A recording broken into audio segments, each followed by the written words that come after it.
Hello, everyone. Welcome to NGS Season 11 playoffs here for Division, or the Nexus Division, I should say.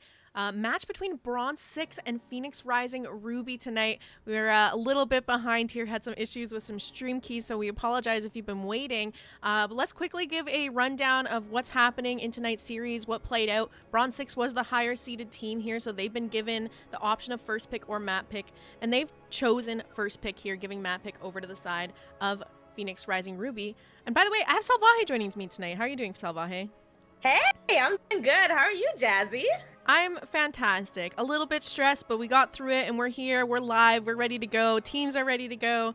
And it's going to be an amazing series. I mean, I don't know if you guys are aware, but Bronze6 currently seated in second place with 19 points. Phoenix Rising Ruby currently seated in third place in their division with 18 points. So only one map here setting these teams apart. And not only that, but these two teams haven't played each other since the very beginning of the season. So they've had the entire NGS Season 11 to grow together, get some better synergy, get some comps under their skin kind of thing, and get some practice in. So these are going to be two completely different teams maybe by now that are facing each other. Absolutely. They're definitely going to be putting a show on for us tonight. So I'm excited to get into these games. Let's head on over to the map selections really quickly, give you guys a rundown of where we're going here for game number 1. As I said, Bronze6 opted for first pick, giving map pick to Phoenix Rising Ruby. Those map bans out tonight: Infernal Shrines and Cursed Hollow, banned out by Bronze6. Dragonshire and Alterac Pass taken away by Phoenix Rising Ruby. To kick things off, we're going to be going to Volskaya Foundry. What do you think of Volskaya Foundry being the map that was chosen by, it was Phoenix Rising, right? Yeah, Phoenix Rising Ruby. Yeah. So, this is a map we're typically going to late game here. So you can think some of those things that perform really well once level 20s are hit could be up for grabs here in this draft. Now, Bronze6 does have some comps that they typically like to run, so I'm not going to be surprised if we see some of those target bans here, such as the Uther in particular. They do like running like Uther Genji is one of their go-tos, and I know that they've been playing a lot of variant comps as well, so those are some bans you might look out for over on the side of Phoenix Rising Ruby. Yeah, I remember when earlier in last season, for season 10, I believe, they were even running Gazlo-centered comps and getting some really cool comps in that route, not really going with the norm of the meta. But out the gate, we do see Whitemane and Lucio, both healers, being banned right out the gate. Lucio's been pretty popular. Not sure if you got to catch some of those games over the weekend, but a lot of priority onto Lucio. Though Uther is left up here, Whitemane Hogger taken out by Bronze6, Lucio Varian banned out by Phoenix Rising Ruby. Let's see what Bronze6 is going to prioritize here with that first pick. We do see the Sonya. Sonya, again, a very high priority pick at the moment, with those W talents coming in strong, and especially at level 16, able to pump out that damage in those team fights.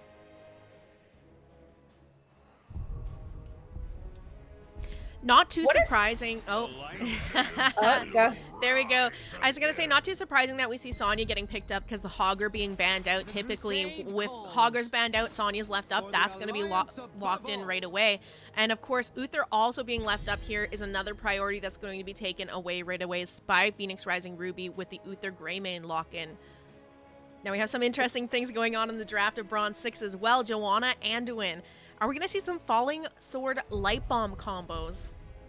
We have a lot of combo potential already with those three characters. You have the Falling Sword, the Light Bomb, you also have the Leap as well. Yep. When you do stutter those abilities, in proper pace, you can keep some people locked down for a very long time and pop almost anyone. Uther kind of makes that difficult to try to pop a single target, so we'll see how they end up running it. Yeah, it'll definitely be interesting here. Maybe Uther picks up Divine Shield instead of Storm to kind of save those targets that might be getting focused by the leaps. Maybe we don't even see a Falling Sword. I mean, Light Bomb can work just as well, and you can keep your Blessed Shield and not have your tank up in the air for those few seconds. We're going to see Mephisto banned out here by Bronze6 for the last ban there of this game. The ban on Mephisto is interesting, because then that's just showing that Bronze6 is going for a composition that's going to be grouping up together a lot, especially on Volskaya Foundry. You're going to have a lot of those team just being clumped up on the point. We do see the Li Ming and the Stukov being picked up by Phoenix Rising Ruby. Love the Stukov pick. Love the zone denial. And the Li Ming is typical. I would have assumed she might be picked a little later, maybe, because now we have the damage dealers kind of being shown already, unless Greymane becomes the solo. Zarya, ready for duty. It's about damn time. All right, Zarya Tychus pickups here for Bronze6. Now, Mark, I know, has been playing a ton of Tychus. He played it in Season 10, so it's a hero that they're very comfortable on. Kira picking up the Zarya. I'm excited to see how this plays. You got that nice beefy front line here to hopefully protect Tychus and let him get that damage in. I'm very excited for the Zarya. The only thing I see is a lot of overtime damage. Again, we don't really have a burst besides the Sonya W at 16 coming into play when we're talking about team fights specifically. But we have Blaze picked up by Phoenix Rising Ruby to round out this draft. What do you think of that Blaze? That caught me a little off guard. I mean, I don't hate it. You're looking at, here's the thing is you're looking at Uther. He doesn't really have the best engage, so why not pick up an offlaner that kind of has a little bit of an engage? He can slide on in there, hit a stun, and maybe set his team up for some nice combos off the Greymane Li Ming. Even Stukov, you know, get a little bit of lockdown with Blaze's engage so that Stukov can follow up with a level 13, get that root silence going. It might work fairly well here.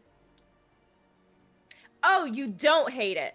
I don't hate it. Yeah. Okay. The don't cut out. The don't cut out. And I heard I hate it. And I was like, oh, okay. No. I don't hate it. I like that they're getting themselves a little bit more of an engage by picking up Blaze here.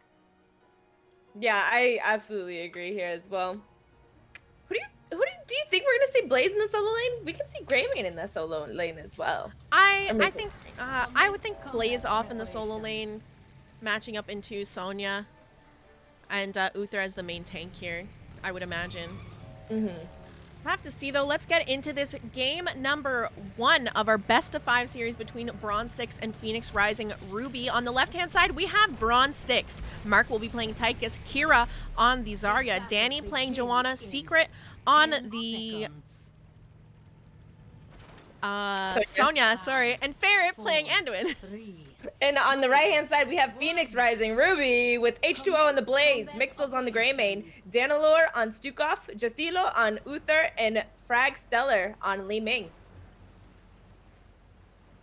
Both teams just looking to get that little skirmish in the mid here, trying to get that wave priority for the rotations. They're just kind of hovering around. We see Secret in this bottom left vent here. Danny throwing out his Condemn, followed up by the damage from the Tychus. Silence going down, a stun going down onto Secret 333 with Jasila just hammering down. However, he is going to take quite a bit of damage for that, and they're going to go ahead and rotate up to get their next level of XP. Sonya and Blaze will be heading down to that bottom lane. We have Uther come along trying to slow down that rotation, but just walking away here. They did get a little bit ahead on this rotation over on the side of Phoenix Rising Ruby. They're going to go ahead and get that mid soak now. Camps are coming up in about 5 seconds. Something to keep an eye on here as they spawn in. Just taking a peek at the level 1 talents on Blaze, we did see that he went new habits, so he does have to go ahead and collect those regen globes to get the unstoppable on his Pyromania. We're going to see both these teams locking in their turret camps here. Meanwhile, Blaze and Sonya having a little 1v1 in that bottom lane as the remaining members continue their soak between mid and top.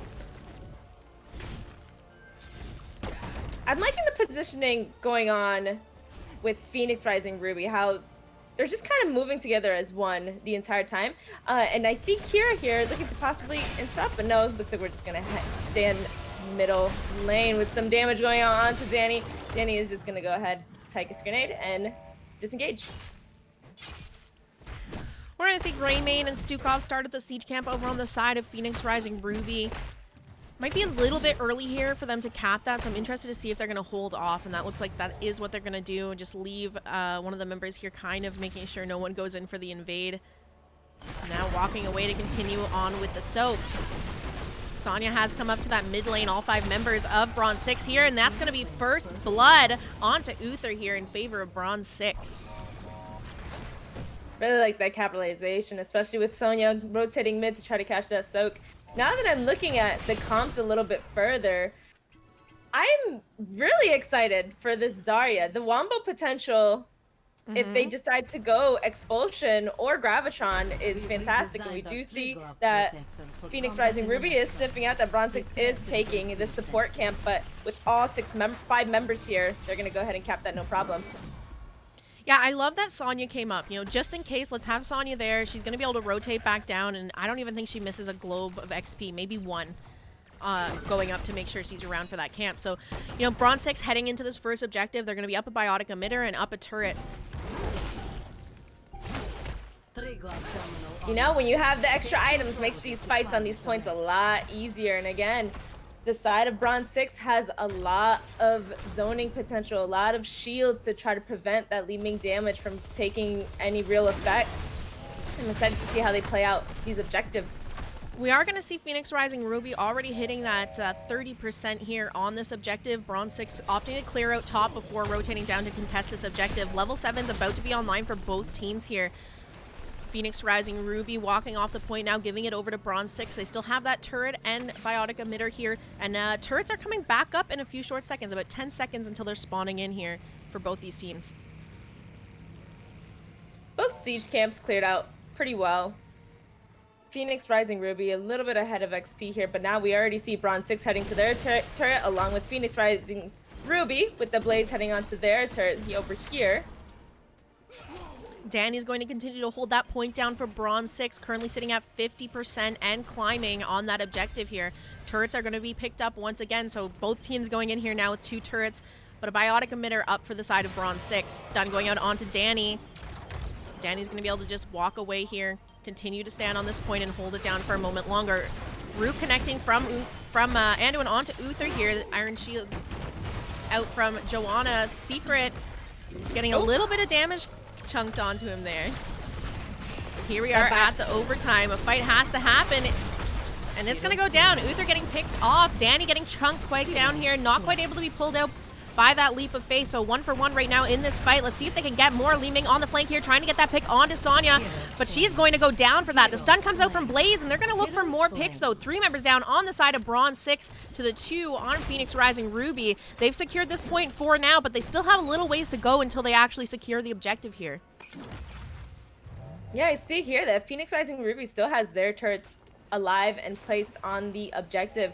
The turrets and the biotic emitter were used a little early on the side of Bronze6, so they ended up just having an even advantage with the 2 turrets fighting each other and killing that Uther early. Again, he's able to heal when he's dead and provide armor for the rest of his teammates, which led to the extra 2 kills.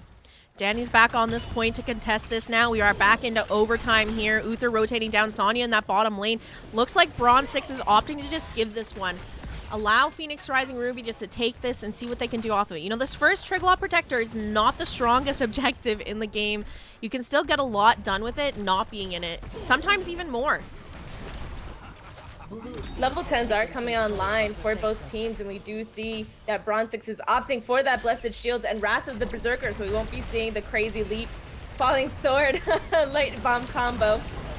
We do see the Gravitron going out onto the Gray main. Mixos is in a lot of trouble here. Is going to end up getting very, very low here, but Danilo are able to keep him alive, and he's able to Worgen on out of there, and now we just have the Trigloff just battling away on the rest of the team of Bronze6. We do see the combustion going out onto the Tychus. H2O gonna be able to grab that kill onto the Tychus, but Danny, looking to be in a bit of a trouble, does end up falling with the stun, hitting the Zarya, followed by the Li Ming damage, but the Anduin pull, able to pull Kira out to safety. I mean, this is one of those times I was talking about. Sometimes it can play out to not have the Triglav. If they would have got that pick onto Greymane and then found another one, that Triglav ended up hurting them more than harming. But in that case, they Phoenix Rising Ruby was ready and were able to get 2 picks on a Bronze6 and get that fountain down as well as the front wall on top for it, setting them up for a bit of an advantage going into the next objective here. Yeah, big shout out to the Stukov. Is it Danilor? Is that how you pronounce that? Your guess is as good as mine. But definitely being able to keep his teammate alive and make sure that Greymane didn't go down there was extremely valuable, and it allowed for Bronze6 to slightly overcommit onto the kill. So like the Greymane picking up the Eyes in the Dark at level 4 too, because he was able to just go back into human form there, roll away, stealth up so they can't really auto him on Tychus, and he's out of there. Yeah, and then we do see the combustion, so I wanted to point that out as well. So we see the combustion, we see the divine shields instead of divine storm. So Blaze is essentially the engager and the one trying to slow everyone down and keep everyone in place versus Uther, and for going with the divine storm instead. By the way, look at Uther's positioning right now. The members of Phoenix Rising Ruby setting up a big siege down in that bottom lane, and Uther's just waiting in that bush to slow everyone down from coming to defend it. They're gonna get that entire front wall down, and now looking to walk away. Like, not a bad trade at all. They're getting value on the map when, you know, really they shouldn't be. There's nothing really to get them. There's no kills over on the side of Bronze6. They're just finding these opportunities and positioning themselves well enough that they can get away with getting a front wall down while Uther kind of slows down rotations. It was really well played there. Yeah, always trying to find an advantage whenever they can. And we can see that those walls are down on the side of Bronze6, both top and bottom lanes. So both of those lanes are going to have a little bit of trouble. They're doing it again. Yep, here they go. They have a lot of pushing power. With the Greymane, the Leeming, they have a lot of ranged pushing power, where Bronze6, all of their pushing power is melee or Odin.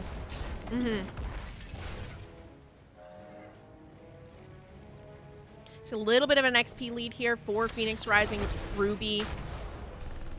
A little less than half a level. Bronze6 looking to try and close that gap out, though.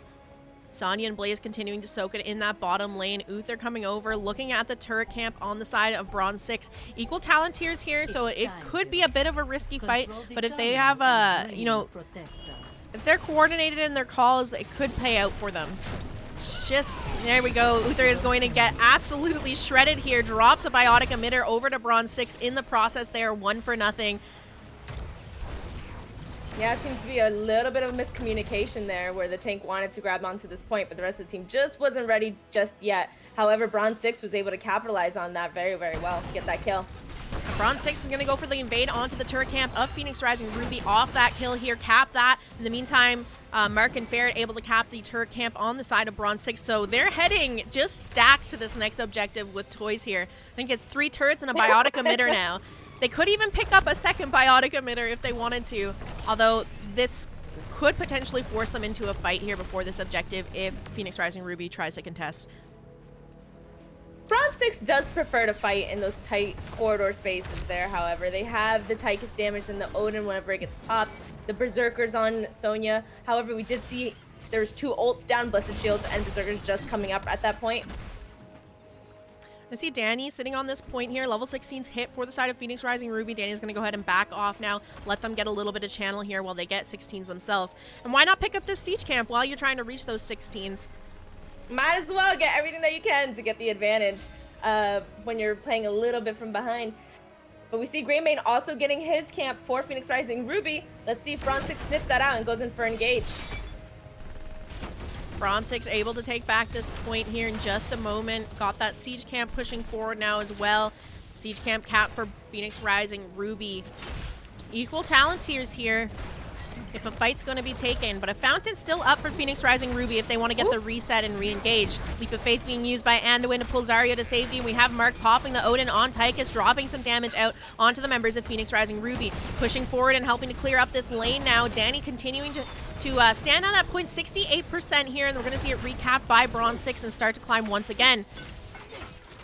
Yeah, Phoenix is waiting out this Odin, but I don't know if they can wait out for the entire duration while also having to fight on the camp. But Odin is down now. We see H2O making beat for it. Blessed Shield going out along with Light Bomb, but we do see the D-Shield going down onto the Greymane. They're trying to turn this around for Phoenix, but the biotic emitter being placed by Phoenix with the slaps coming out from Stukov to try to split this fight up. And we do see an extra stun on 3 members on the side of Bronze6 with Johanna falling here, Root landing onto Greymane, and the Triglav was spawned on the side of Bronze6. However, Phoenix is just going to take this down. They are getting absolutely zoned out from trying to get in this Triglav protector now that they pushed the members of Bronze6 back. Got that pick onto Joanna, who would have provided that peel and front line for them to get into this. And this Triglav getting shredded down at 0 value here for the side of Bronze6, except perhaps just the denial to Phoenix Rising Ruby. Plays a little far ahead here. The thing I want to mention is what I mentioned in the beginning is the issue of the damage on the side of Bronze6. We have the double healer with Phoenix Rising, Ruby, and they always try to get that one target so low, and they get them so low. Then a Divine Shield comes out. Then Biotic Armor comes out. They have the tools to respond to the Light Bomb, Blessed Shields, and Sonya damage. Absolutely, a little bit of struggle here. You know, Bronze6 pretty well known for landing some of these nice wombo combos, and we're seeing it come out. You know, you see Joanna go in with a Blessed Shield, following it up with a Condemn and a Light Bomb on her to keep everyone locked down, but the healing coming online for the side of Phoenix Rising Ruby is just keeping everyone alive through all of that CC and damage. It's what Uther's good at. He's good at being a tank and being a healer for single target damage here. Gonna see once again Phoenix Rising Ruby with a little bit of a lead here on XP, but nothing too major that Bronze6 can't make up for. They have a huge wave to catch top, and that'll pretty much catch them up on experience. That Biotic Emitter camp up, the support camp in that top part of the map here available to pick up if either of the teams want to try and contest that. We are 13 minutes into this game, level 18. No forts are down. Although we see that the fights are going more in favor of the side of Phoenix Rising Ruby, Bronze6 is nothing to scoff at. They're making sure that this map stays in their control. We do see the root going out onto Blaze, but we see the value of that level 1 talent of New Habits. He's able to unstoppable and walk on out of there. Mixel's going ahead, getting ready to cap that siege camp there. They have finished it off and just need to secure it, but probably waiting for this next objective to come up. Allow that camp to push top during objective will be really good for them because they already have that front wall down, so it'll get a ton of value here. The siege camp over on the side of Bronze6, they prefer not to wait for the cap there and are going to go ahead and lock it in, allowing Phoenix Ruby to also just cap theirs right now as well. Yeah, we see a lot more value coming out of these siege giants rather than just capping it and walking away. We do see Bronze6 is making their way down top, making their way up to, up to the top lane. They're gone ahead and started up this. Yeah, this is a little bit risky here. The turret's going to be dropped here by the side of Phoenix Rising Ruby. The root goes out onto Uther. Nothing to be really found off this, and now they're walking away from this Biotic Emitter. Are they just going to give this over for free, or are they going to look to do something here?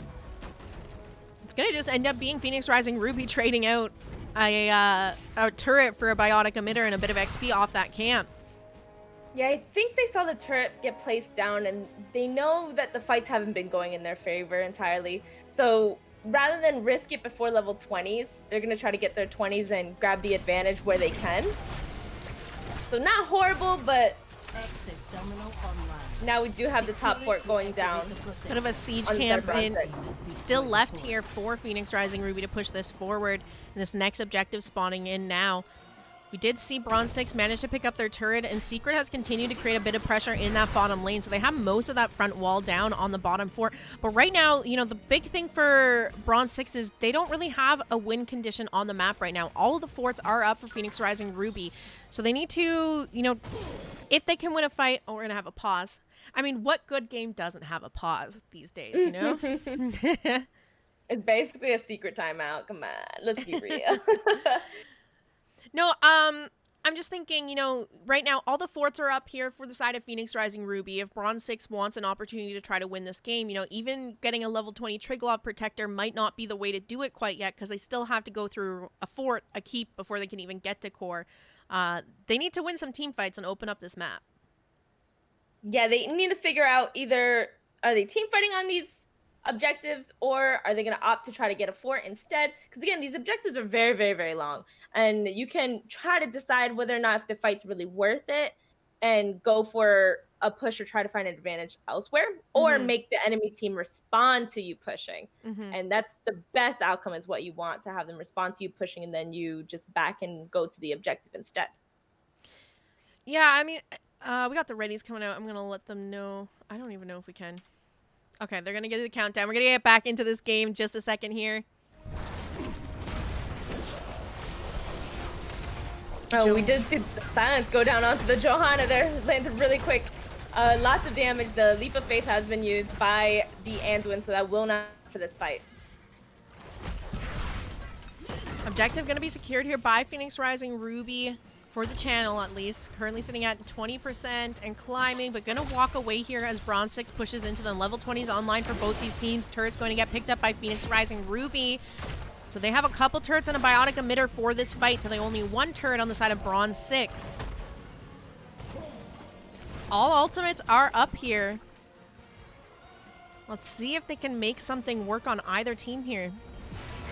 Stun going out by Uther onto Kira there. Mark getting a little bit of damage. We're going to see Danny popping the Blessed Shield. The Condemn comes out, the Light Bomb as well. And here comes a combustion from Blaze. Big silence, though, from the Zarya, but not quite able to make anything work off of that. H2O getting quite a bit low here.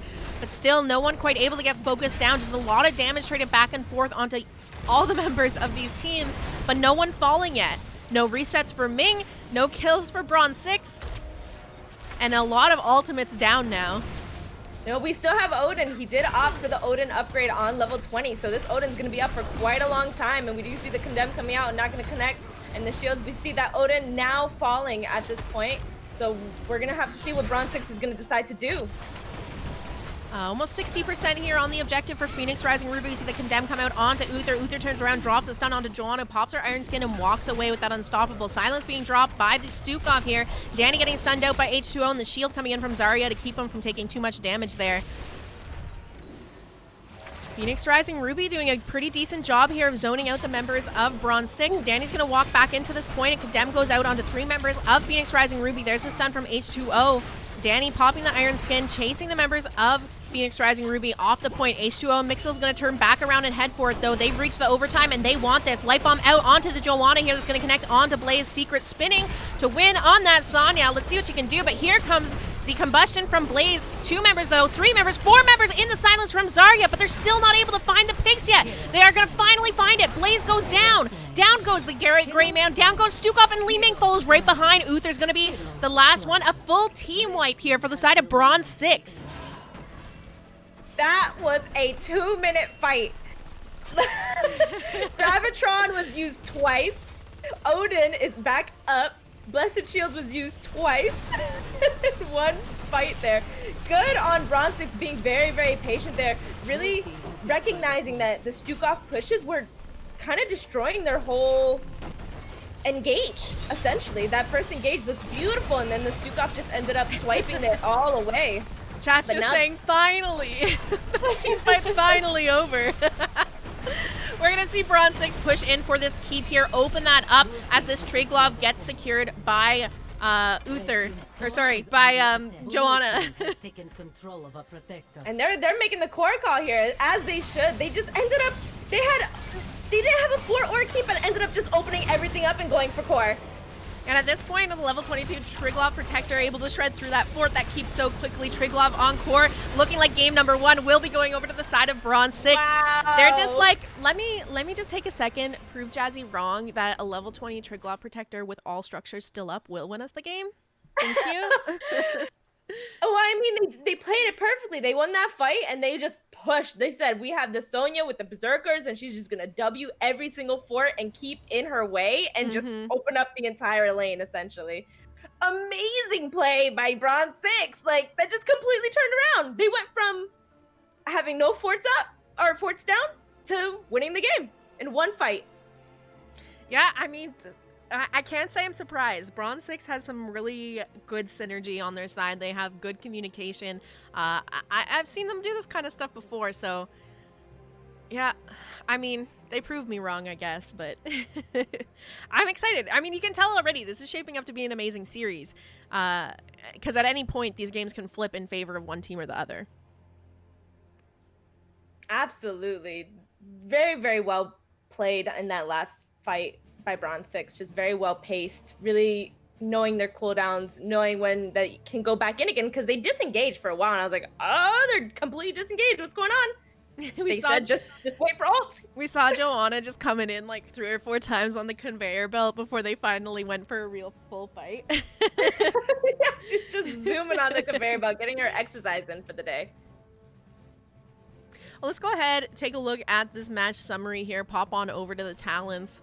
Anything that's sticking out that you really want to talk about here? Everything looks pretty standard. The only thing that looks out of place is the Wrath of the Berserker. Typically, when you're going on the W builds, and trying to go for one of these kind of wombo combos, you would go the leap.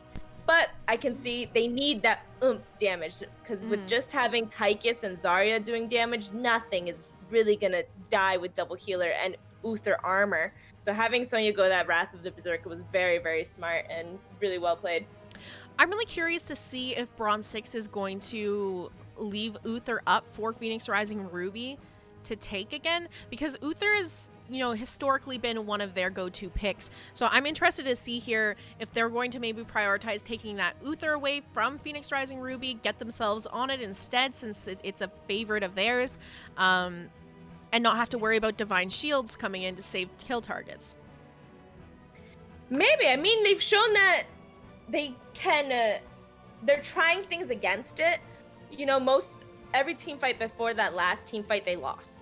They struggled with it against the Uther, but it seems like they're trying out new comps to see what can combat the Uther. So we might see them let them have it again, because Bronze6 seems to have a plan on how to deal with it and are just trying to execute it fully.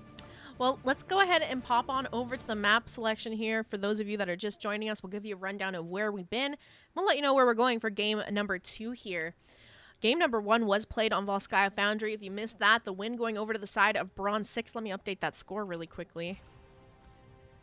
Game number 2, we're going to be heading to Battlefield of Eternity. This one, a map pick from the side of Bronze6. Looks like Phoenix Rising Ruby has opted to go with first pick after losing game number 1. Salvaje, what are you hoping to see on this map? What are some things now that you've seen these teams play in game number 1 that you might expect them to prioritize here or maybe ban out? If Sonya is left up, I see Sonya being picked on this map. She has decent immortal damage along with having the overtuned W builds going on right now.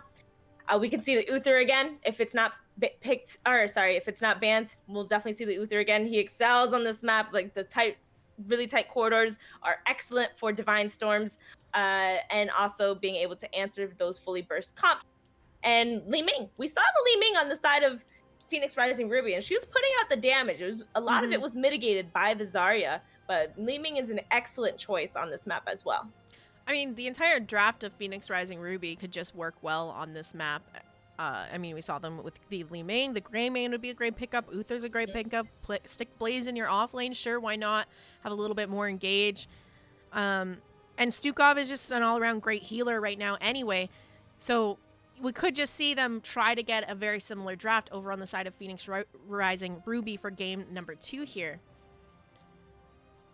Yeah, and if anyone watches the CCL as well, we might see a Jimmy Rayner on BOE. He's typically not the top of people's priorities list at the moment. However, his Exterminator is very, very powerful on this map. He himself is able to race against 3 members of an enemy team for that immortal kill.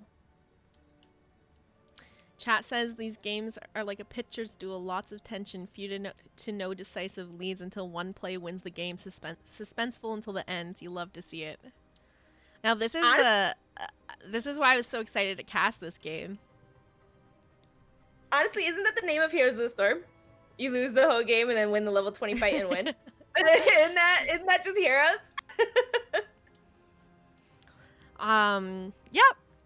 It happens. I'll say, I mean, it wasn't like Bronze6 was losing hard or anything. They had 1 fort down in that last game before they turned it around and just went straight to core. But they were doing very well on making sure their building stayed up. Even though their walls fell fairly early and Phoenix Rising Ruby was making those pushes, Bronze6 had an answer for every single wave to make sure their building stayed up. Yeah, and not only that, but they were also ensuring that they were never falling behind on XP. So even if Phoenix Rising Ruby was getting like these objectives, and sorry, there's a train going by, my windows are open. Even when Phoenix Rising Ruby was getting these objectives or denying the objective over to the side of Bronze6, they were still managing to pick up XP where they needed it and stay right on par with Phoenix Rising Ruby for the most part that entire game.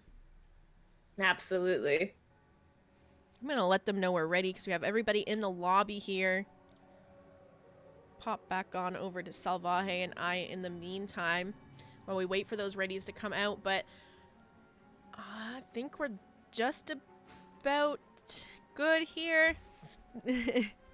I'm interested to see if Bronze6 is going to pull out some variant comps, maybe Battlefield of Eternity doing that, especially if Uther is banned out or picked up by the teams just to get rid of that Divine Shield. A single target blow-up comp with variant could work here. It's a little tough into the Stukov, and I wish I knew how to say his name. Danilor showed he's got that Stukov down. He was able to save his teammates many, many, many times when it looked like there was no saving to be had. Just have to see here. We have the ready out from one of the teams, so just waiting for the other ready. We can jump into the draft for game number 2. Again, if you guys are just joining us, game number 1 did go over to the side of Bronze6. That one played out on Volskaya Foundry here. We're about to head into game number 2 on Battlefield of Eternity. BOE. One of my favorite maps. I really like Battlefield of Eternity. It's a fun map because it's a lot of brawling. Like, it's a 2-lane map, so you're not as super worried about catching soak on 3 lanes here. And there's a lot of team fighting happening during the Immortal phases. So you kind of get this interesting, you need to draft a little bit of Immortal burn, but you also need to draft like a pretty heavy, like, brawly team fight comp. Battlefield of Eternity.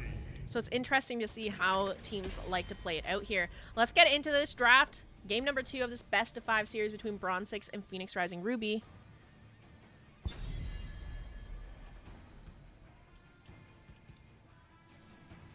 Yeah, I would love to see the Sonya come back into play and the Greymane come back into play on the side, on each side. And we do see the Lucio ban. Very typical. Lucio's extremely powerful right now. Level 10, able to give his entire team an unstoppable every 20 seconds. And then at level 20, able to do it every 10 seconds. He's very, very strong at the moment. This white man ban, do they have a white main? It's gotta be a target ban over on the side of Phoenix Rising Ruby. Chat is saying you pronounce it Danelor. Danelor? Danelor. Yeah. Danelor. Got it. Danelor. Thank you. All right, there's the Varian ban, so that's going to deny Bronze6 the Varian single target blow up comp that they might have been looking to go. Are they going to grab the Uther here? And Sonya's been picked up here by Phoenix Rising Ruby. We're seeing the exact same bans we saw in game number 1. The Hogger's also taken out, so Sonya, you know, pretty obvious to go to for the first pickup here. But Uther still up and available. They don't let Uther slip through here, do they?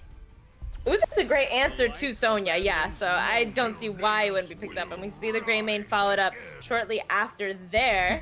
They're just swapping comps? Yeah. Is that what's happening? They're like, let me run that comp you just ran. That looked good. Love the Greymane. A lot of versatility there. Able to do a lot of damage to the Immortal, able to get camps by himself, able to do the Bruiser camps fairly quickly with the help of a healer. Very, very well-rounded hero. All right, over on the side of Phoenix Rising Ruby, we're going to see the Li Ming and Cassia locked in. We saw Li Ming in game number 1. Cassia, a new pickup as she was banned out during the second half ban phase of game 1 here. Still looking surprised. Yeah, still looking for a tank and a healer for Phoenix Rising Ruby, but they've already locked in that DPS. Yeah, so Phoenix Rising Ruby has their DPS slots. I was just going to say Mei might look good here. Diablo could be a little scary into Greymane, Cursed Bullet, and Uther stuns. So we might see a Murden. Honestly, any kind of tank could fit really nicely into this comp that they have set up on Phoenix Rising Ruby.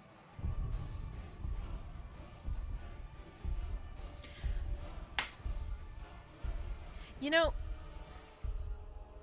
another thing that I've seen Bronze6 run before is the Kidnap comp. They take Medivh stitches and just gorge someone a portal across the map. And those things are still up and available here. They've got some burn for the Immortal. I know you've already got Uther is likely going to be the main tank, but I feel like there's still room for it here if they wanted to try that cheese. I can see it. I don't know if they still run it. I don't know if they still run it because I've had some roster changes and stuff, but we're going to see Sylvanas and Joanna locked in here for the side of Bronze6. So I don't mind this. I mean, you have some decent burn here for your Immortal. You'll have Sylvanas that's going to really enable that Immortal to get as much value as possible with her black arrows. And this is a healing Uther. Mm-hmm. Or do we see some crazy comp where they grab a pseudo healer for the off lane? Like Karazim or Rhaegar. That'd be fun. But I don't... Yeah, Rhaegar could fit, honestly. And just hold the lane. I'll have to see here. I wouldn't hate it. I've seen double healer comps work yeah, quite well Rexar. here before. So, all right, Rexar to round out the draft then of Bronze 6, and we're ready to get into game number 2 here. What do you think, Salv? Do you have a favorite? I'm really liking Phoenix Rising Ruby. I really enjoy the combo potential they have. Again, if they decide to go leap with the taunt, it's disgusting, it's nasty. Even with the Valkyrie, if they decided to pull them in, pull up even the Johanna, like pull them in, they have so much damage on the side of Phoenix Rising Ruby. I'm really favoring them. However, that Rexar is going to kind of make or break things. Having Misha in the midst of everything and offering that second stun alongside of Uther stun and Johanna Condemn and Blessed Shields can be potential for disaster. And we already know that Bronze 6 is quite good at getting some nice chain CC going on. We saw it last game when you would see the Blessed Shield come out, followed up by the Condemn, followed up by the Light Bomb. They're all staggered enough just to keep the members locked down. So I wouldn't be surprised, if we see the Misha stun come out, followed by the Uther stun, followed by the Johanna stun, and you usually can't control your hero for a really long time on the side of Phoenix Rising Ruby. The other thing I would say, the one thing about having a Garrosh as your main tank is he's a little bit difficult to find engages sometimes. So if they can get the engages, get the right targets tossed, it's going to play out really well for Phoenix Rising Ruby. But if they can't, it might be a little bit of a struggle bus. Yeah, I think this is one of his... Or, let's go ahead and announce the teams before I go into it. All right, over on the left-hand side, we have Bronze 6. Secret will be playing Rexar. We have Mark on the Sylvanas, Danny playing Johanna, Kira on the Greymane, and Ferret playing Uther. And on the right-hand side, we have Phoenix Rising Ruby with Danelor on Brightwing, Frag Stellar on Li Ming, Jessilo on Sonya, H2O on Garrosh, and Mixels on Cassia. Little bit of a lane swap going on here. We're going to see the 4-man of Bronze 6 heading towards top, probably trying to get some cheese out of that Sylvanas. Ooh. And it's a Greymane phase shift coming out there onto Sonya, so Brightwing's going to come up to help. That tower taking quite a bit of damage, but they weren't quite able to get it down. But no one goes down either, so at least, they didn't overcommit for it and lose some members in the early game. Sonya getting quite chunked here. I'm expecting her to rotate down into that bottom lane. Or we'll see a little bit of a trade and have the 4-man in the top part of the map this time around. Yeah, I've been seeing this more and more often. Either lane swaps happening at the beginning of the game where the 4-man's going top, even without Sylvanas, with a completely different team to get that tower. Or seeing a 3-2 happening on this map quite often. And we do see the throw going out onto the Johanna. Johanna popping that Unstoppable, able to walk on out of there. Gotta love that Unstoppable on Johanna, man. Yeah, I mean, typically it's not too surprising to see someone, at least one other person, rotate out into that off lane. If you get an early pick on the off laner, deny a little bit of XP. Just start that little bit of lead on the experience out early in the game. Why not? Absolutely. The meta of BOE is changing. I'm very excited for it. But we see Frag Stellar putting out quite a bit of damage. However, trading out with that mana, little spooky there, getting caught by that Condemned. And we see the Greymane did rotate down on the side of Bronze 6 to get that siege camp to get pushing bottom. I love this. This is a great call out from Bronze 6. If you can sneak one of your damage dealers off into that other lane, and it looks like Phoenix Rising Ruby might not have realized what was going on because Greymane was able to get that camp, and now is Hearth and is heading back up top to join his team. Cassia is starting to do the top siege camp here, but there's a chance that potentially Bronze 6 realizes what's up and is going to walk in for the invade here. There we see Garrosh heading towards that top bush, just warding it here. Danny's going to walk forward, and Garrosh is going to toss Danny out of there, allowing Mixels to cap that top siege camp. Big damage from the Li Ming there onto Danny. How are those level 1 quest talents going? We have a couple picked up here. We have the body check picked up on that Garrosh, so we are going to see that healing reduction on the side of Bronze 6. And we see the Greymane picking up the Bruiser camp by himself and Cassia beginning theirs. So we're going to see if they hold it. Yes, they're going to hold it to wait for the objectives. Cassia still working away on the side of Phoenix Rising Ruby. Meanwhile, Greymane's going to go ahead and cap that camp now. Mixel's getting quite chunked doing this camp. Greymane did as well, so he's going to have to Hearth and get healed up, but Mixel's still not even, still quite a bit of health left on this minion here before they finish this camp out. And the objective is up. Immortals are spawned, and the race can begin. Yeah, getting a Bruiser camp alone on Cassia is pretty miserable, especially with the amount of stutter stepping, but she is going to be tapping here, so she won't have that available for the skirmish. And we see that Bronze6 is getting some early damage onto this Immortal, already a quarter of its health gone. Let's see if H2O got his sights on the Salvaje. Salvaje's getting polymorphed immediately after the throw and the body check landing onto it. However, Barrett actually waiting for the body check to fall off before throwing his heal onto Sylvanas. He's still able to live through that. Still a little bit more damage here in favor of Bronze6. They're going to go ahead and clear up their Bruiser camp while they've walked up here to hit those fountains and get healed up.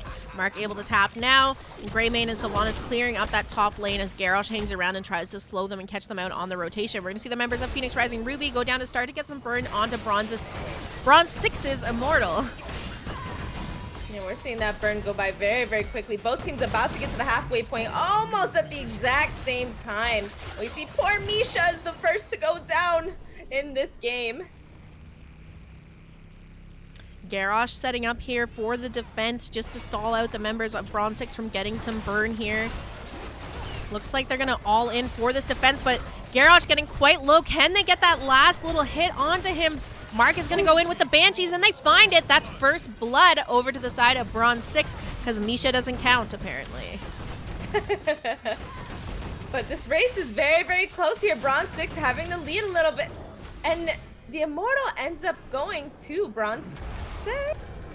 No, to the Phoenix. Phoenix Rising Ruby. So close, the caster couldn't even tell. I know. Oh my gosh. So we are having the Demon Immortal going to come bottom lane here. I mean, the nice thing is it was such a close race that this Immortal's not going to get too much done. We're already seeing Sylvanas and Greymane shred that Immortal down, about 3/4 of its health left as it's hitting the tower here. Danny posturing to just zone for his teams as they continue the shred, and this is it. The Immortal's dead already. We've already talked about it before. The defense that Bronze6 offers, they have everything just planned to a T. They know exactly how to keep their buildings up, and they do a really great job. And we do see a skirmish potentially coming out here in bottom lane, and we see Danny take a bit of damage there, but is it going to be able to walk away?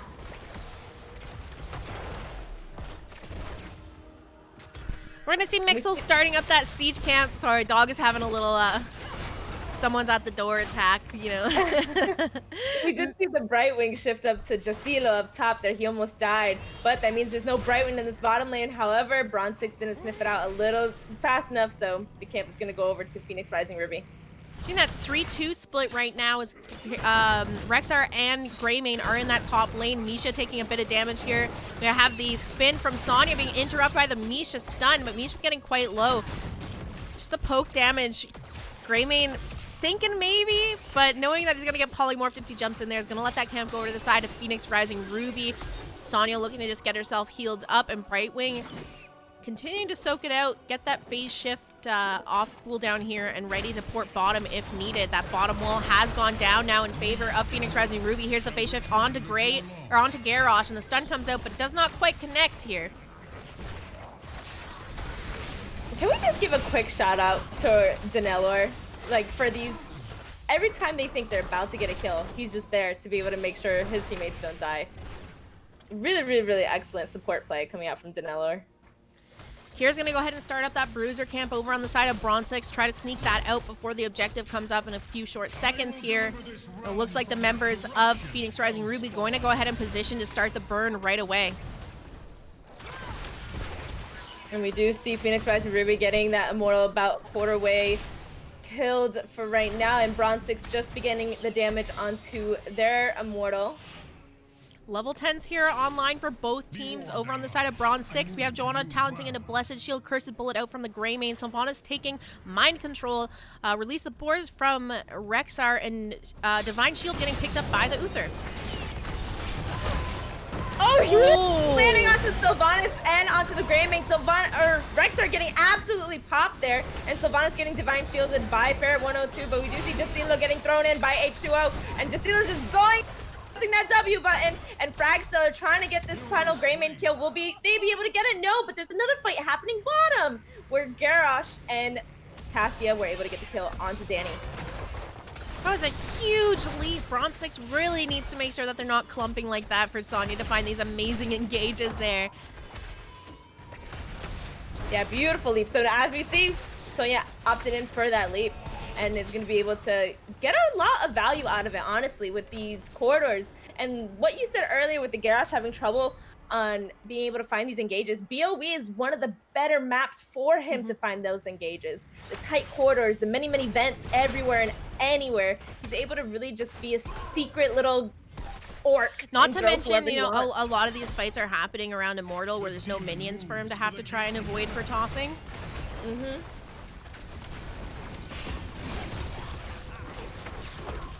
And we do see this Immortal pushing it onto the fort here. Gonna get quite a bit of damage. This fort is definitely going down here.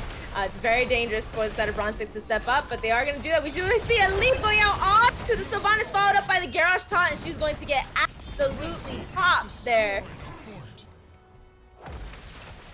Great pick by Phoenix Rising Ruby. They're gonna get the toss onto Joanna as well, but Danny able to pop that Iron Skin and walk away. They got the shields off this Immortal and now working away on the health bar of it here. Have a feeling we're gonna see this front wall fall. Absolutely, we might see a little bit of damage going in onto the keep as well. The Immortal's at about a quarter of health. Sylvanas just rising here, rezzing, and that Immortal will fall with slight damage onto the keep. But look at Phoenix, they already have a plan. Sonya's been pushing bottom and clearing that out this entire time, taking a little bit of damage from the fort. Mark coming in, just misses that mind control, and the phase shift from Brightwing is going to heal Sonya up. No trouble here. Rexstar's clearing out top. This is a 5v4 in the bottom lane. We're seeing to see Greymane break off and maybe eye that top siege camp, as the siege camp on bottom gets picked up by Phoenix Rising Ruby. Bronze6 is slightly behind on the talents here of level 13, and we do see Phoenix Rising Ruby trying to take advantage of that by pushing into this bottom fort here. Try to get it down. We have a the siege camp pushing in here, and we have Sonya rotating top to collect the rest of the soaks to make sure they stay ahead. Sylvanas shutting down that camp, allowing them to clear that up. Level 13's almost online here for the side of Bronze6. And we do see Sonya going into Poison Spear and Mystical Spear on 7 and 13. So she's going to be putting a lot of damage onto these squishies that's overtime damage that Uther will have a little bit of trouble dealing with. Be ready. Immortal phase starting back up, and again in about 20 seconds here, we're going to see the Bruiser camp of Phoenix Rising Ruby being started by Cassia, Sonya, and Brightwing. Going to have no trouble capping that right at the 13 seconds before Immortal spawn in. This is going to create a lot of pressure in that top lane for Bronze6 to have to deal with during objective phase. They already have those periodic katas spawning in the top lane as well. Since their fort is down, you got a Bruiser camp on top of that, and now their top keep is looking like they're going to take some damage if no one clears it up. Yeah, definitely have something to worry about there. Probably going to be Rex are going to be the one to answer to it. However, they want to fight first, but look at Jazzalene's positioning. Look at it. He's just waiting to find the perfect opportunity and stay out of sight to find that perfect leap, while H2O and Mixels are giving him sight the whole time.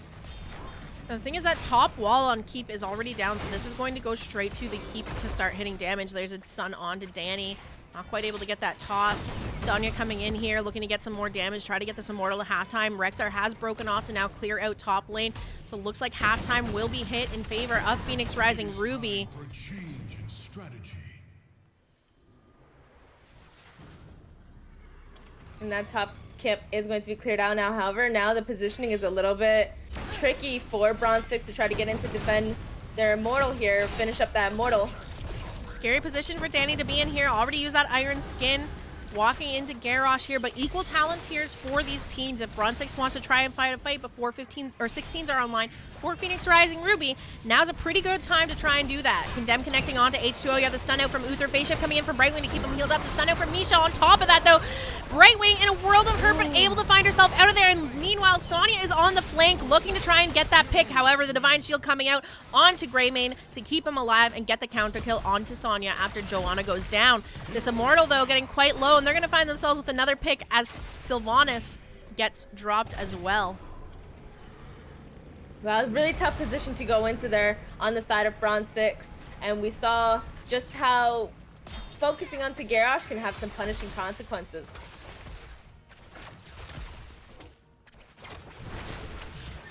And Brightwing got so low there. I can't The demon approaches the gates of heaven.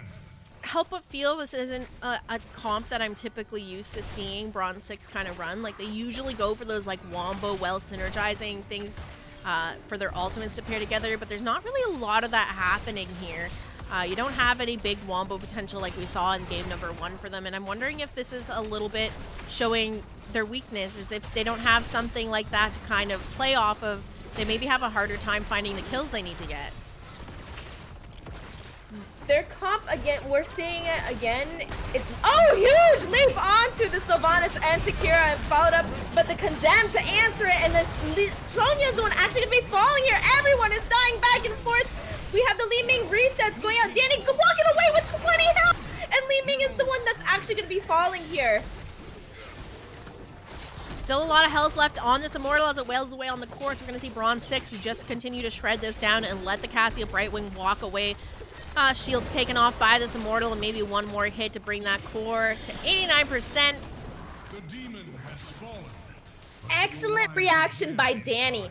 Once that leap went down, I believe it was on Rexar and Sylvanas, and they got so low, but he instantly snapped his Blessed Shield and the Condemned to be able to peel off both the Sonya and the Garrosh that went in with her.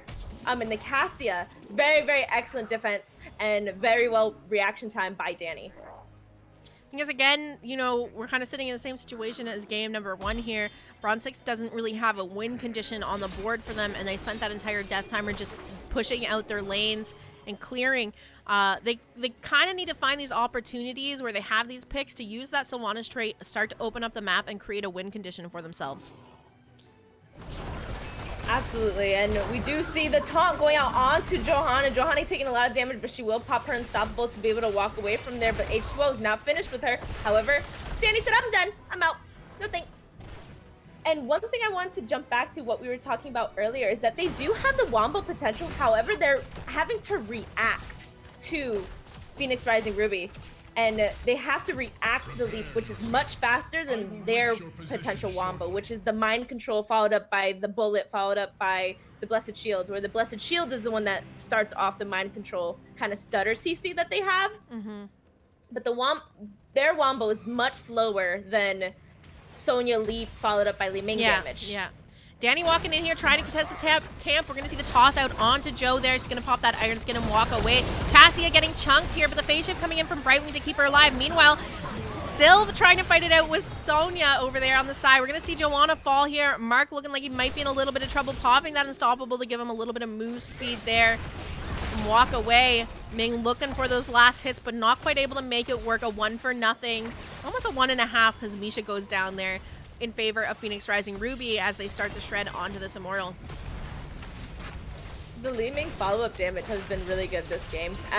The communication on the side of Phoenix Rising Ruby with H2O and Li Ming just letting each other know when the taunt is coming out and when the damage should be coming out is very, very well executed. Just see halftime hit here in favor of Phoenix Rising Ruby. They're going to continue on with the shred.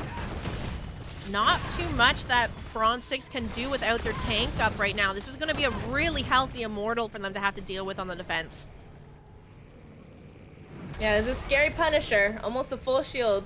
Very, very scary. This is definitely going to be pushing in onto the core if it's not defended early. And usually, we do see a fight going out. Mind control landing onto the Cassia, but the taunt coming out to try to peel onto 4 members of Bronze6. The Garrosh living very, very low. However, Mixel is able to get that fence completely off with the protect, and Frankstaller just popping off, making sure to calamity all the rest of the team. And we see Danny's left alive here with Kira. Brightwing getting low to 100 health is going to try to run away for her life.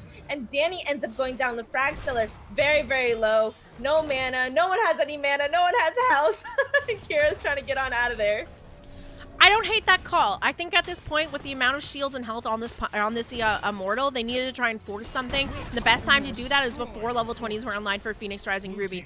Didn't play out in their favor, but I think it was the right call that they needed to make here. We're going to see this Immortal head to core here, and with 4 members down on the side of Bronze6, Greymane, the only one left up, trying to sneak his way back in for the defense. It's looking pretty good here for Phoenix Rising Ruby to take game number 2.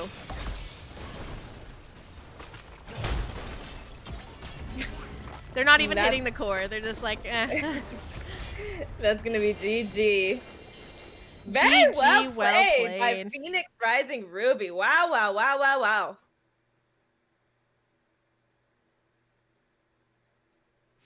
All Li Ming topping the board with 57,000 damage. Yeah, she's doing fairly well here, pumping in a lot of damage. You can see the synergy between Fragstellar and Mixel's. Fragstellar's just poking them down, and then Mixel's finishing them off. He's the one that's getting the kills, but Li Ming's the one that's pumping out the damage, a difference of about 6,000.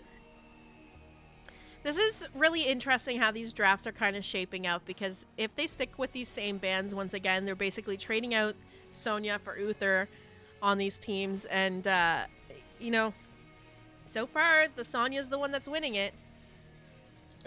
Sonya's a big, well, we didn't have the Uther going in what we thought he was going in there for. Like, Uther is a big pain in the butt for Sonya's because of how much CC he's able to put onto her and how easy it is to hit her when she is going to E and try to live forever.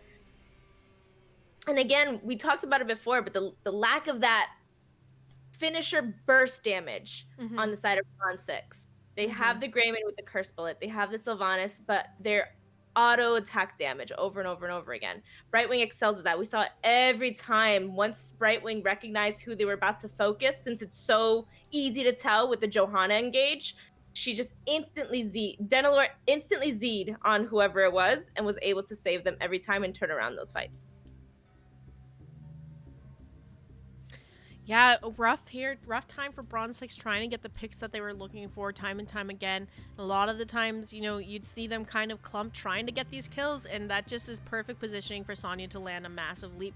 Sonya's leaps, though. Even Sonya, without the leap, some of the time she'd be on the flank, still just pushing off a lot of the damage. I mean, a lot of these fights, you'd see Sonya on the flank just pressuring Sylvanas, denying her any opportunity to get damage onto the kill targets that the rest of her team was looking at. Yeah, it was actually Jazzalene on the Sonya. Last game, he was on the tank. He was on Uther. So we do see a little bit of role swapping there with H2O and Jazzalene. I'm really interested to see how this next draft is going to play out now that both teams are like, well, we can play Sonya and we can play Uther. Do you guys leave these picks up now, or are we going to see some changes in what gets banned out going forward? Bronze6 seems to be set on that white main ban, and it must be Denelor's main, or just completely unstoppable white main. She's very, very well, I mean, looking at what Bronze6 keeps drafting, and the fact that they aren't drafting that pop damage, that big burst damage, is excellent for any white main. That's exactly what a white main wants, because the longer the fight goes, the more healing she puts out, and the longer their teammates are going to stay up. So we're looking at getting into game number 3 in just a moment here. And Bronze6 will be given the option of first pick or map pick. Now, last time Bronze6 and Phoenix Rising Ruby played each other, the one map that Bronze6 was able to take a win off on them was on Garden of Terror. Do you think there is maybe a chance that Bronze6 going to opt to go with a map pick and go to a map that they've beat Phoenix Rising Ruby on? Or do you think they're going to stick with that first pick and pick up either the Sonya or Uther if it's left open? I think they play to their strengths. And we've seen Bronze6 play very different comps. I know they rotated out a couple of players here and there, but I'm sure, you know, the gist of it is still the same. And Garden of Terror allows for those weird comps to shine and allows you to kind of change the meta. You know, go ahead and pick your Sonya. We're gonna pick something that just runs it down the entire time. We're gonna pick Asmodan or something like that. So we could see something come. I could see them picking Garden of Terror or going with map pick. It does look like we're gonna have that answer right now. Let's jump on over to those map selections here for game number 3. We are headed to Towers of Doom. This is a map pick from the side of Phoenix Rising Ruby. Bronze6 has opted for first pick in game number 3. If you guys are just tuning in, game number 1 was played on Volskaya Foundry, the win going over to Bronze6. For game number 2, we went to Battlefield of Eternity, where Phoenix Rising Ruby found themselves on the board 1-1 right now in the series, looking to get ready to go into game 3 of this best of 5 series. What are you hoping to see on Towers of Doom, Salvaje? Towers of Doom, I'm hoping to see a Chromie. Chromie's still very, very good on this map. We love ourselves some Chromies. If not, we're probably going to see that Li Ming again. She's also serves similar purpose to Chromie, able to poke from really far distances and able to really navigate her way around the points so she can always get her damage off without really being seen. Now, if not, go ahead. I was just going to say, you're talking about Chromies. I'm pretty sure that there's a Chromie player on the side of Bronze6, potentially. Kira! Yeah, I'm pretty sure Kira just plays some Chromie here or there. So, again, it's just going to be interesting to see how these teams are going to opt to draft, because there's just these big picks. I mean, that Sonya, that Uther are pretty meta picks right now that both of these teams have shown that they can play. So I can't wait just to see how they're going to end up changing up the bans, if they change up the bans, or if they're just going to continue to trade out the Sonya for Uther and hoping it goes their way. Yeah, especially if you're thinking about picking a Chromie, I don't think leaving Sonya is an option for Bronze6. You don't want to leave Sonya up for Ruby if you're going to be going with the Chromie, because that's literally what just ends Chromie's ability to just set up her artillery. She has a hard time with a Sonya in her face trying to do her damage that she needs to do. I'm looking forward to this. This is a good series. I'm not going to be surprised if we end up finding ourselves in a game 5 tonight. Absolutely. Does look like one of the members is going to take a quick bio break, so it'll be just a moment here before we get into our next game.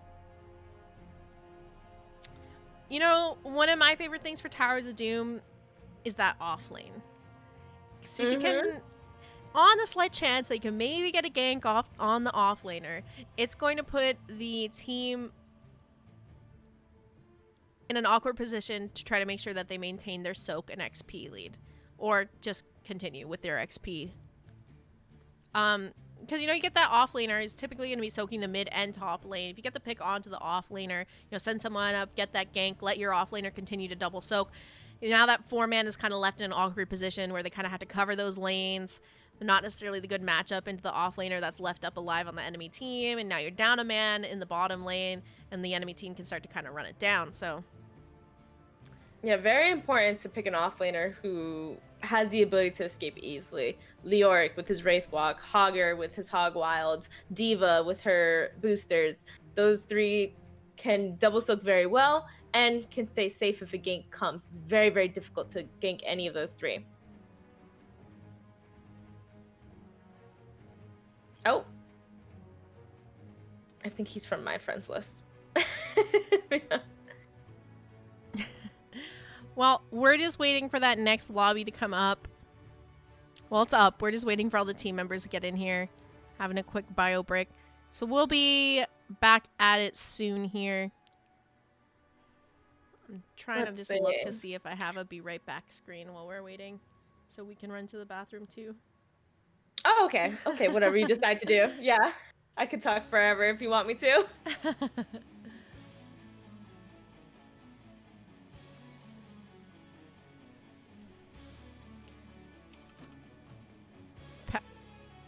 We'll get the lobby sorted in just a second.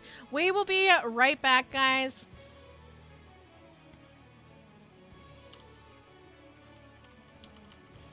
With game number 3 in just a moment. Let me get that be right back soon. Okay. I'm getting ready to leave. I'll hang out.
Towers of Doom.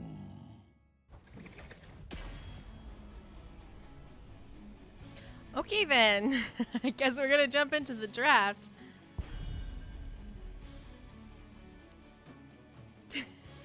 Salvaje is not quite back yet. They didn't ask for the readies from casters, they just went. So here we are, game number 3. Salv will be joining me in just a moment, I'm sure.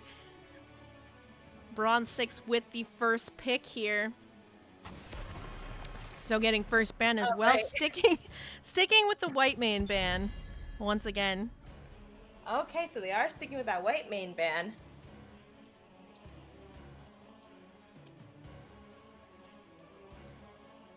Okay, we are ready to go. Man, yeah, so really sticking to that white main ban. So it's definitely a force to be reckoned with, and Bronze6 just hasn't been able to draft something that can answer it just yet. So opt to just get rid of it. Again, same bans happening here. Lucio getting banned out by Phoenix Rising Ruby. Bronze6 taking away the Hogger. We've seen Varian banned here for Phoenix Rising Ruby game 1 and 2. Do they stick with that ban? Are they looking to get rid of Sonya or the Uther? I don't know. Maybe they leave Chromie up or they ban Chromie and nope, they're gonna get rid of that Sonya. They said no thanks. So the Uther is up if Bronze6 wants to take it. They have that Varian now opened up here if they want to go for that. No, I am interested to see. I mean, they could maybe do a Varian Chromie comp if they want to lock that in now, but you gotta know that Phoenix Rising Ruby is looking to take that Uther away if it's left open. Absolutely. Uther, such a force to be reckoned with, but we do see the Uther being picked up first on the side of Bronze6.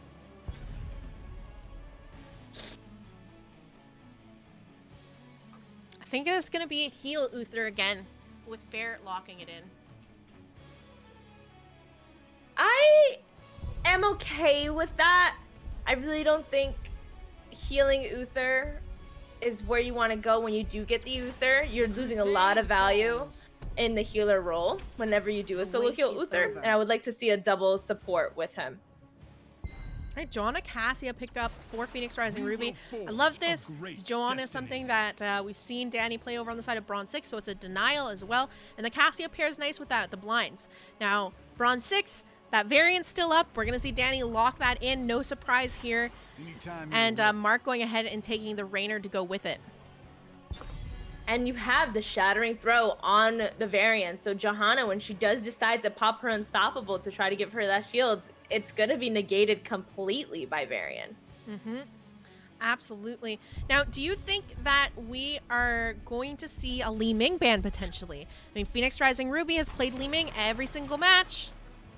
This is a great map to kind of let Ming poke at that objective, stall out the channel on those altars.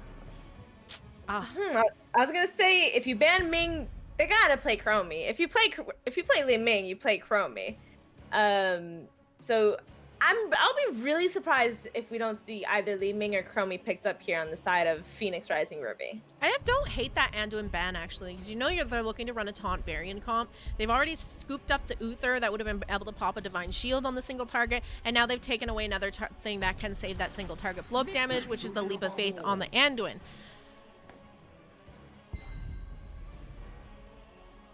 We do see Sylvanas and Stukov being picked up on the side of Phoenix Rising Ruby. So those damage slots have been taken up. They do need a offlaner at this point that can go ahead and double soak.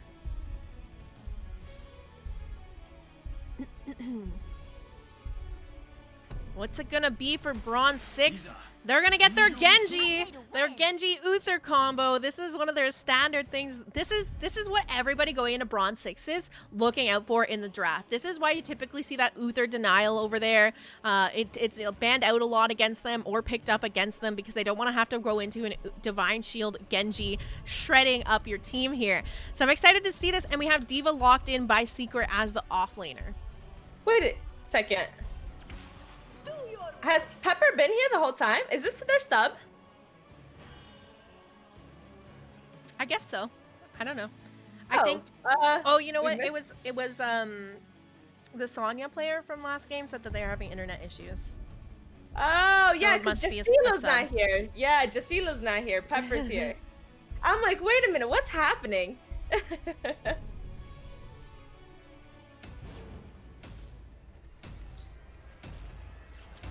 All right, but the drafts are up. What are you thinking, Jazzy? Who do you like more? I mean, it's hard to say because Bronze6 just got one of like their patented comps that they love to run. That Uther Genji comp. They got their variant. Mark's on a comfort pick with the Rainer, and Secret on D.Va as well. I mean, D.Va's gonna do pretty decent with the double soak, having that mech explosion to zone at objectives. It's just whether they're going to be able to execute it very well. You have a lot of blinds over on the side of Phoenix Rising Ruby to kind of shut down Genji's autos. So it's definitely going to be interesting to see if they'll be able to get away with the comp that they're looking to run here.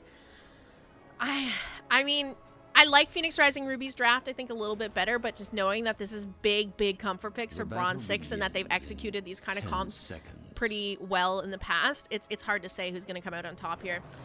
Let me go ahead and introduce these teams. On the left-hand side, we have Bronze6. Mark will be playing Rainer. Kira on the Genji. Danny on Varian. Ferret on Uther. And Secret playing D.Va. And on the side of Phoenix Rising Ruby, who's on the right-hand side, it's going to be Stukov, Danilor on Stukov, H2O on Johanna, Fragstellar on Sylvanas, Pepper on Urel, and Mixels on Cassia. And we do see that Condemn going out here, and we see that instant wave clear happening on the side of Phoenix Rising Ruby. And just to jump back to comp preference, I like Bronze6's. I think it's great. I think D.Va, you know, that was one of the offlaners that we said are difficult to kill, able to double soak, and we're seeing a Genji rotate from the Kira, taking a peek at this Urel, while the remaining members of Bronze6 clear out this bottom lane. Yeah, that's another thing is Genji's going to be quite good at trying to get those ganks on the offlaner with their offlane. Maybe kind of make the 4-man on Phoenix Rising Ruby kind of a little bit awkward if they're going to have to catch soak for Urel. We're going to see the camps come up. I was maybe expecting an invade here over on the side of Bronze6, knowing Varian isn't quite here until level 4, but it looks like they're just going to trade out camps here. From both these teams picking up their sappers in the bottom lane. Bronze6 a little bit ahead of Phoenix Rising Ruby, but they'll be getting theirs capped in just a moment. Yeah, we do see those caps going down there, and we see the Johanna taking a peek and looking to see if she can condemn anyone here. Is going to condemn the wave and try to get that cleared as soon as possible. And we see the Genji and Sylvanas actually battling it down in the mid lane. Sylvanas going to Eon out of there. Ooh, Teams even a little bit of trouble. I'll pop in for, okay. Yeah, she ends up living. Siege camp from Bronze6 cleared up by Phoenix Rising Ruby. Now Bronze6 trying to clear up the remaining sappers of PRR, and they're gonna do just that. But first blood over to the side of Bronze6, getting the pick on Sylvanas in the mid lane. Death off screen. My bad, Kira team. is showing her their mastery over Genji. Really, really well executed. Got down to the last final deflect to kill that Sylvanas. And we do see the condemn going out onto 3 members of Bronze6. We do see the deflect coming out from Kira, but it looks like Phoenix. Oh, we have the D.Va rotate. But it looks like both sides of the team are just going to peel off and go for their prepare for objective. For this first altar phase, we're going to see 1 altar in the mid, 2 in the top here. Typically, those offlaners just trade it out, and with the positioning of these teams right now, it's looking like that's probably going to be the case for now. A lot of the members of Bronze6 posturing around the mid objective. Even D.Va kind of rotating down, catching some soap, looking maybe for a pick on the offlaner, though. Pepper getting stunned out here. Varian going in, looking for the taunt. They get the pick. Down goes Urel. This is going to allow them to contest the right side altar instead here. Kira and Danny making their way over there, chasing down Mixels. We have Sylvanas on the flank here. Joanna was able to cap that mid altar, but Bronze6 wants this other one on the top right. Stun going out onto Joanna. The channel started by Mark, interrupted by the blind on Joanna. Silence being dropped there with the slow onto Varian, and here comes the fend from Cassia, chunking Danny down. Danny on the retreat now. Weren't able to get the pick, and it looks like this altar is going to be capped here by the side of Phoenix Rising Ruby. Excellent defense from the side of Phoenix Rising Ruby. Even losing the Urel at the beginning of that fight there didn't phase them. They instantly went down to the middle altar to cap that immediately, and were able to rotate pretty easily onto their altar to be able to cap it as well and defend it. Mark going ahead, starting up those siege camp there on the side of Bronze6. Shredding through that pretty quickly with that Exterminator on level 1. We do have Phoenix Rising Ruby also looking to get theirs out a little bit behind again here. It's going to allow Bronze6 to clear that wave, allow their sappers to walk a little bit up in this lane potentially. We do have Joanna rotating down now just to stop too much push from happening in that bottom lane. Urel and D.Va continuing to soak it off out in those off lanes. And Genji kind of, you know, playing around, seeing if he can find stuff, coming back down to the 4-man now to help out. Genji's been doing a great job of just keeping an eye on the Urel, interrupting the rotate over and over again. And then the remaining team of Bronze6 just able to make sure that their bottom doesn't get pushed in too far. With the Rainer, who talented into Exterminator on level 1, we do see a small engage happening here with Johanna popping her unstoppable, so she won't have that if they decide to engage one more time. But like I was saying before, the Rainer Exterminator is able to keep these sappers off of the wall. As long as they have the Uther and the Varian in front, he can just clear the way. Look at this, easily. Another rotation on a Pepper here. Genji's coming up, D.Va's on the chase here. Varian looking to try and close that distance and get a taunt out, but can't quite able, or is not able to find that. Meanwhile, that's left Rainer down below in a 1v4 as the members of Phoenix Rising Ruby use this opportunity to push forward onto the bottom wall. Good answer to that gank. We do see Danny capping that middle altar, but we did get it interrupted by the blind from Johanna. However, Johanna's very, very low here. Has been to pop their unstoppable one more time. Fragsteller trying to get the bottom altar, but is interrupted by the Uther. Kira coming in with her dash. And Danny now going on to the Johanna, knowing that that unstoppable was down and knowing that they were vulnerable to a kill. The stun falling onto Denalore and the Fed following up from the Cassia. We do see the Sylvanas damage going out, and we do see the mech explosion going out from the D.Va. We see the pinks coming out to kill the D.Va, but however, Pepper is the one who's going to be getting low here. Going to be pushed out of the fight while Danny caps their bottom altar. Mixel's in a very tough position here. Body blocked by 4 members inside of Bronze6 and does end up falling to the Rainer. Just bodied in there. Level 10s here online for the side of Bronze6. We're going to see the Divine Shield getting picked up by Uther. Dragonblade out from the Genji. Shield Wall from Varian. Hyperion picked up by the Rainer. D.Va still holding off on her ult here. We're sure to see that locked in just a moment. Level 10s online for Phoenix Rising Ruby. What's going on over there, Salv? Really love the engage that Danny did there. He really understood that, oh, wait, she tapped and the D is down, like Johanna's D is down? Oh, we can kill her, and instantly got that Johanna pop. Absolutely. And the nice thing is, you know, Danny being so comfortable on Joanna himself knows exactly when to look out for when Joe is vulnerable over on the side of Phoenix Rising Ruby. He knows when to make those calls and engages onto her. There's the Blessed Shield there, popped onto Mark. The mind control comes out from Sylvanas. Not able to connect, but Farron able to keep him alive with the cleanse.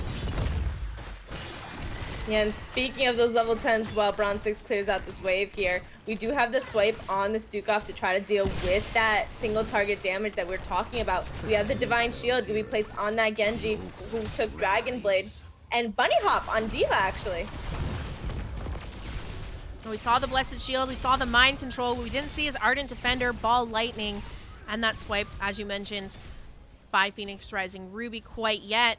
But the next altar phase coming in, and there's the taunt out onto Joanna. Shield wall being popped by Varian to deny some damage. The blind comes out in the fend from Cassia, as well as the slow and silence drop by Stukov. Mind control now being popped by Sylvanas, but the Divine Shield coming in just in time to keep Varian alive. Playlink swipe out from Stukov to help with the disengage. Kira is going to go down, though, a 1-for-0 right now in favor of Phoenix Rising Ruby. Yeah, having to throw that Divine Shield onto the Varian meant that Genji didn't get that Divine Shield with the Dragon Blade, so Genji ended up having to fall in trading for the Varian. Now with the Genji down, one less player in that bottom lane, a push onto this bottom fort by the side of Phoenix Rising Ruby. The taunt goes out onto Joanna once again. Danny getting a bit chunked. Those black arrows continuing to shut the fort down. Back up now, though, so we're going to see tower shots being eaten by the Stukov here. They are able to successfully defend this bottom fort, but not very much health left on this. If you see another member of Bronze6 fall, you can be sure that they're going to use that Sylvanas trait once again to try and close that bottom fort out in favor of Phoenix Rising Ruby. Absolutely, and that's the strength of Sylvanas on Towers of Doom. You want to try to get this bottom fort as soon as possible, and you want to just defend it and cap the bottom two sapper camps over and over and over again. We do see a rotate going on to Pepper, but Pepper is going to walk on out of there. Pretty difficult to gank a Yrel at this point in time, since they do have their Ardent Defender heroic now. Next thing up is this siege giant or siege camp for the side of Bronze6, and I think that Phoenix Rising Ruby knows that as well. They're looking to either push down this fort or at least go for the invade, try to get some opportunities where they can. Meanwhile, Genji looking for that rotation once again. D.Va coming down. A lot of the members kind of just posturing around for this siege camp pickup. We're going to see Mark start up Bronze6's. Meanwhile, Phoenix Rising Ruby has already finished their camp. I mean, it's a risky time to go for an invade. If you end up losing the invade, you're going to lose objectives here at this time as well. So these teams just opting to trade for the siege camps, not the worst call, I would say. Absolutely not. They're both 28 to 28, as even as it can get. The advantage going over to Phoenix Rising Ruby with that damage on the bottom fort. So they're just going to trade altars at this point and just meet up bottom once more. We do see Phoenix Rising Ruby got there first, however. Able to clear out the siege giant of Bronze6 as well. Well, their siege sappers, I should say, are pushing forward still. I don't know why I want to keep calling them siege giants. Like that, I've never done that before. Well, it's called the siege camp, so I keep calling them siege giants over and over again. But yeah, they are sappers. Hyperion being dropped by Raynor on that front wall of the bottom fort here. You see a little bit of damage going out there on that structure, but nothing too major. I mean, a little bit of health taken off, but nothing in comparison to what's going on over on the side of Bronze6's. And you have a 4-man running towards bottom fort right now with the Sylvanas that can shut it down with black arrows. You just constantly have to be on your toes as Bronze6 to deny them from picking up that bottom fort right now. However, Phoenix Rising Ruby doesn't know that D.Va's rotating, doesn't know that Genji's sitting here in this bush just waiting for an opportunity. However, not seeing that D.Va on the map is warrants them damage. We do see the taunt going in immediately out to H2O. When the swap's coming out, we do see the mind control going out but not connecting. And that is 2 ults down on the side of Phoenix Rising Ruby in trade for a taunt from Varian. So excellent trade for Bronze6. We see level 16's about to be hit by the side of Phoenix Rising Ruby, but a taunt going out onto Yrel here is going to pop that Ardent Defender to stay alive. And now Bronze6 down that level 16 talent tier. Needs to be a little bit careful here. 3 altar phase, 2 altars in the top, 1 altar in the bottom to be picked up for this objective phase. Bronze6 is doing an excellent job of telegraphing whenever Yrel wants to jump. I just saw there, Secret 333 has been interrupting her jump with the boosters on Diva. Uther has been interrupting every single jump with his stun. And we do see that Phoenix Rising Ruby is able to cap this bottom altar pretty easily, but we do see the taunt going out onto the Sylvanas. Sylvanas able to wraith on out of there with Stukov peeling away. Meanwhile, Cassie and Johanna have opted to continue to push down bottom. This bottom bell tower getting quite low, looking like it might go over to the side of Bronze6 here if they can't clear up this minion wave really quick. Yeah. You know, I think they're just letting this. Has destroyed a fort. I'm surprised they didn't send anyone down to interrupt that altar bottom. They kept everyone it looks up like top. to me they let this bell tower go over. They're sick of having it so low to have to defend. They can grab this siege camp to help take it back really quickly, but unfortunately Yrel had the foresight to come down for the invade here, and now Danny getting caught out is going to get picked off by the members of Phoenix Rising Ruby, and the bottom bell tower will continue to be held by PRR. This is a very spooky situation. We have 6 sappers making their way bottom lane. We do have the Rainer though, who does have that executioner like we mentioned before, but we have the Johanna blind and the Cassia blind to try to deal with that. We have the Stukov root landing on the Rainer and keeping him at bay, allowing those sappers to walk on in, bringing the shots to 10 to 20, with 10 being on the side of Bronze6. Score favoring Phoenix Rising Ruby right now, ahead on those 10 shots. And the next altar spawning in the mid part of the map. They continue to hold on to this bottom bell tower. I will say though, I mean, Bronze6 equal talent tiers here for this next objective. It's not over till it's over. This is Towers of Doom. This is the comeback map, so they might be a bit behind right now, but we've seen them come back from almost just as bad, you know. I won't say worse, but, you know, just as bad. Activate them. Absolutely. We do see the side of Phoenix Rising Ruby trying to make the cap onto that middle altar. However, we have the Unstoppable going off on the Johanna, and now Bronze6 trying to interrupt. And look at Pepper. Pepper's coming in from the back. We have the swipes going out from the Stukov Blessed Shield going onto the Diva, and the Diva bomb being popped. And we see the Yrel in a tight situation. However, they're going to pop that Ardent Defender. Bunny Hop being popped here, and Fraxilla able to make it out with their E. And this fight is lasting forever. Danny getting very, very low here. Gonna end up using the Protect and is gonna be the first to fall in this fight. We see Kira and Farrah here in the front lines, and Secret trying to come in with their mech. However, that mech is very, very low. The Diva Baby is now out. Farrah is gonna be the next one to fall here. And the Ghost Uther is just going to walk away with Secret 333 and Mark trying to run for their lives. However, Secret's in a very scary position, going to end up falling to the enemy tower.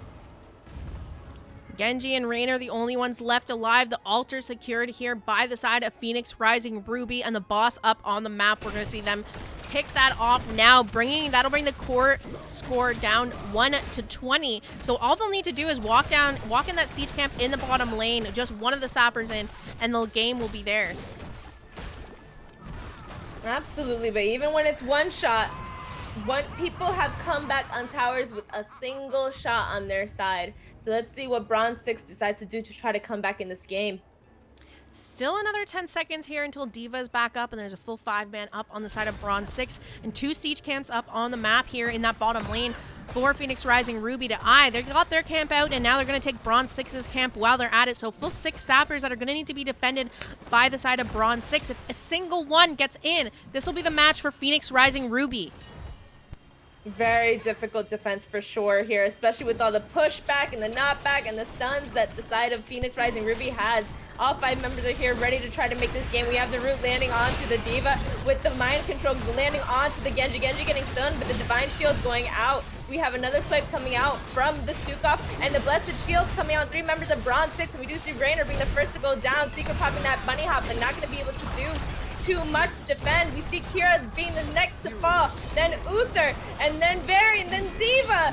Oh, Varian managing to stay alive just before the game goes over to the side of Phoenix Rising Ruby. GG's and well played, able to sneak in a couple sappers there to win the game. Tough position to be in on the side of Bronze6, trying to defend at that point. Comes to a situation where your core health is so low on that map that multiple win conditions start to open up for the opposing team here. They were able to get those sappers in to finish off the game, but this series isn't over yet. This is a best of 5 series. Phoenix Rising still needs to take one more game here before we call it. Let's take a look at this match summary. We see pretty even damage coming out with Sylvanas being at 45k at the top of the list, and then followed up by Kira on Genji at 43,000. So lots of damage coming out. And Bronze6 started strong. They had the plan. They had the Genji interrupting the Urel rotates. They had the Genji ganking the Urel pre-10. However, post-10, it was very, very difficult to try to get any kills on that Urel and find the advantage there. And when you lose the advantage on the gank, then you're losing the advantage bottom lane. And unfortunately, they sacrificed the bottom fort for those Urel ganks. You know, too, it looked to me like when we were casting that game, when that bottom fort was going down, that they could have like saved it a little bit longer, but just let it go over, and instead opted to try and get up their siege camp. So it almost looked like they were confident that if they just let it go over, they'd be able to take it back really soon, and they wouldn't have to worry about constantly having to rotate down really quickly to stop that bell tower from going over to the side of Phoenix Rising Ruby. But that's just not the way it played out here. Phoenix Rising Ruby capped that bottom fort, and they held on to it. They weren't letting go of it. Yeah, it was an excellent play by Pepper, actually, because they let that fort go down. Pepper made the rotate onto the camp and made that camp fight a 4v5. So Pepper's actually the one that turned the tide and made sure to keep that bottom fort to be theirs because they couldn't get the camp. Let's go ahead and look at the talents here. Anything you want to touch on? Talents look relatively normal. We had the mind control upgrade on level 20, so they were throwing those mind controls every 15 seconds. And of course, the Urel had a big part to play in all of this. That Ardent Defender got a lot of value in those fights. And again, Denalore, he's becoming my favorite healer I've ever seen in NGS. Very, very excellent use. When the Divine Genji came out, the Divine Shields on the Dragon Blade, he just swiped it all away. The rest of the remaining team, yes, you have a Genji doing all this damage in the back, but if the rest of the team can't follow up, if Raynor can't come in and finish it and keep poking it down, then you're essentially just kind of stuck there, and Stukov can heal the rest of his team back up from the Genji damage. Or Genji, or yeah, I said that right. I did say that right.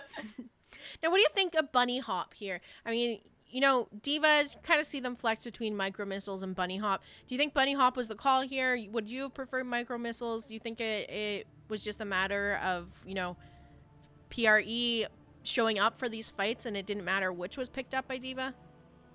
I think Micro Missiles would have helped get those kills a little bit faster, because we did see a lot of the members of Phoenix Rising Ruby getting fairly low. And then Raynor just couldn't step up into a Cassia and Johanna to finish off with that damage because of the blinds. So that's where the Micro Missiles would have came into play, because Bunny Hop is kind of tough into them. You have the Johanna who can D out of it. You have Sylvanas who can E out of it. The Cassia and the Stukov are the most susceptible to it, but their positioning was very well done. All she really got Bunny Hop off of was Cassia. Yeah, even Cassia, if she wants to hit a fend to reposition onto a different target outside of the Bunny Hop, it's tough, because it's not like, you know, you got to get 3 bounces on someone before they're even stunned, and even the stun doesn't last that long for the team to follow up much of it. But I don't know, it's fun to play, I will say that. It's fun to be jumping around. You're like, I'm doing something.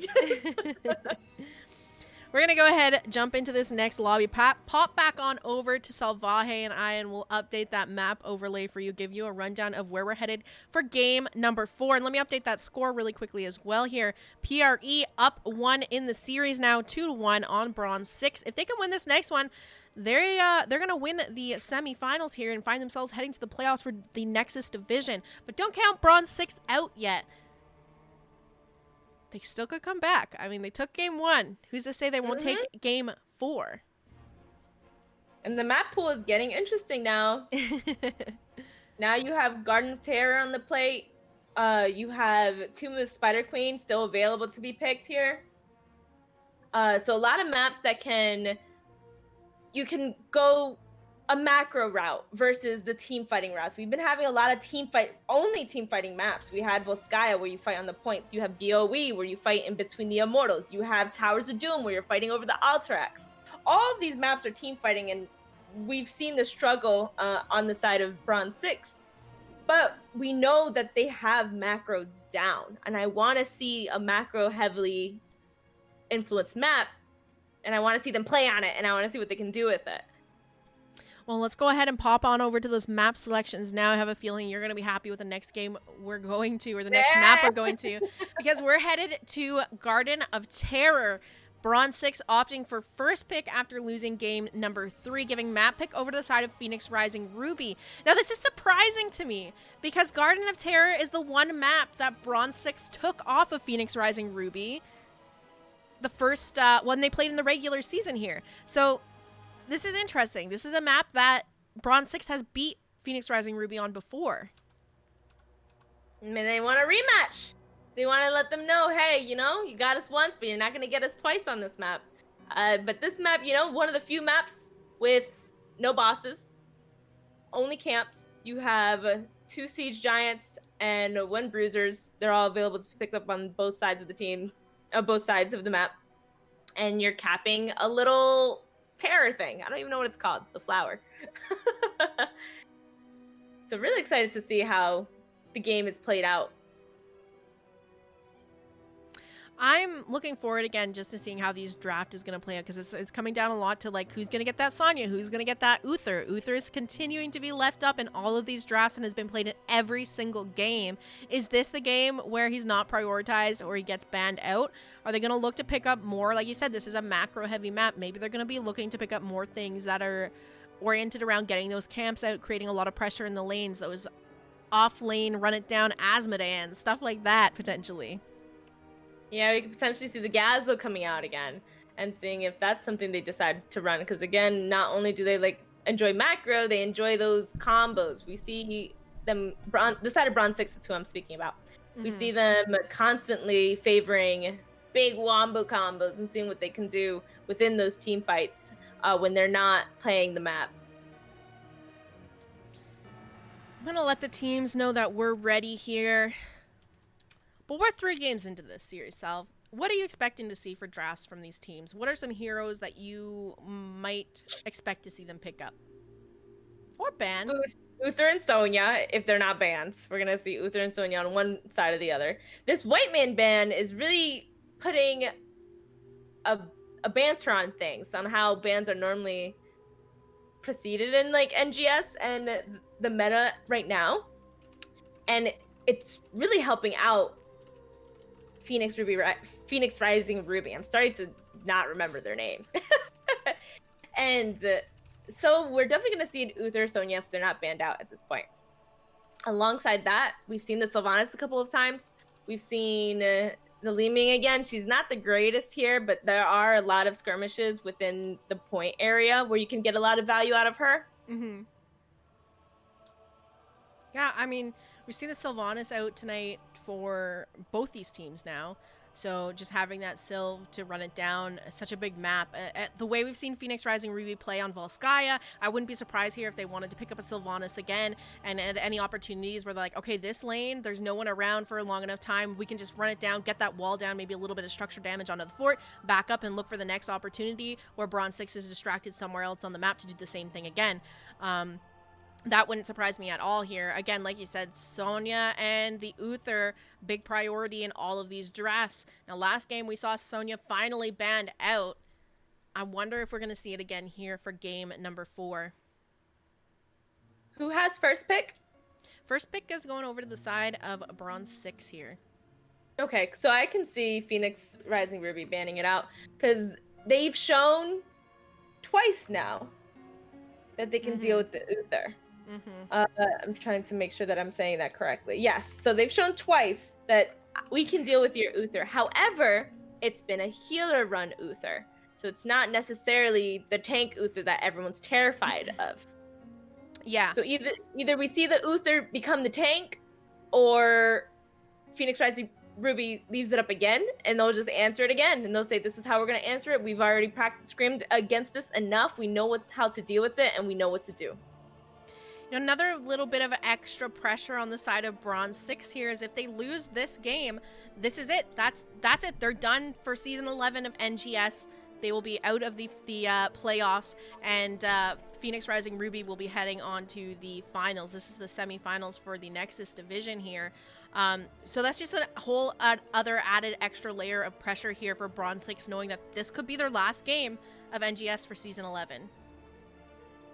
Yeah, but just speaking to some of the members of Bronze6, I know, they're taking this one game at a time, staying level-headed and making sure that they look at this game as if it's another game, and they're ready to go and just play their best and win this game.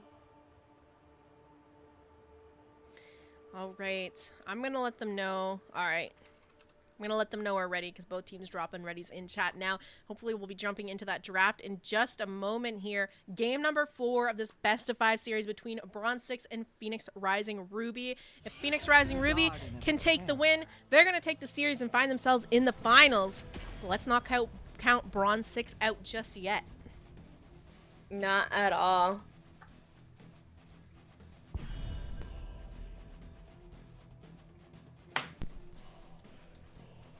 I mean, if I had to pick a map to play on in the 4th game, knowing if we lose this one, it's over for us, Garden of Terror, a map that Bronze6 has won a match on against Phoenix Rising Ruby, seems like a good place to bring it to. Absolutely. We do see the Hogger and Sonya being banned out here. That white main is left open at this point.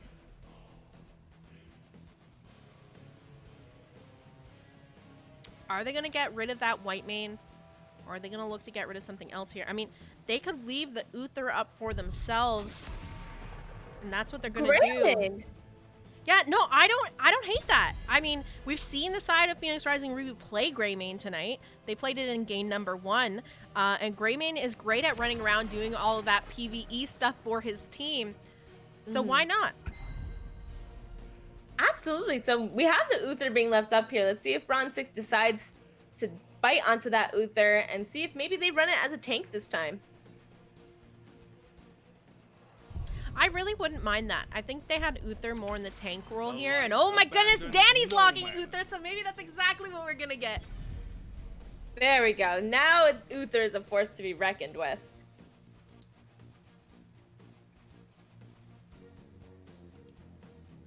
And that white main's left up. Are we going to see it picked up instantly here? They've been banning it out every single game. We're just going to have to see. I kind of hope we do see it, just so we know why it's such a ban priority for Bronze6. Like, is the white main that scary from Phoenix Rising Ruby? I just think it's scary into a lot of the comps that Bronze6 puts together.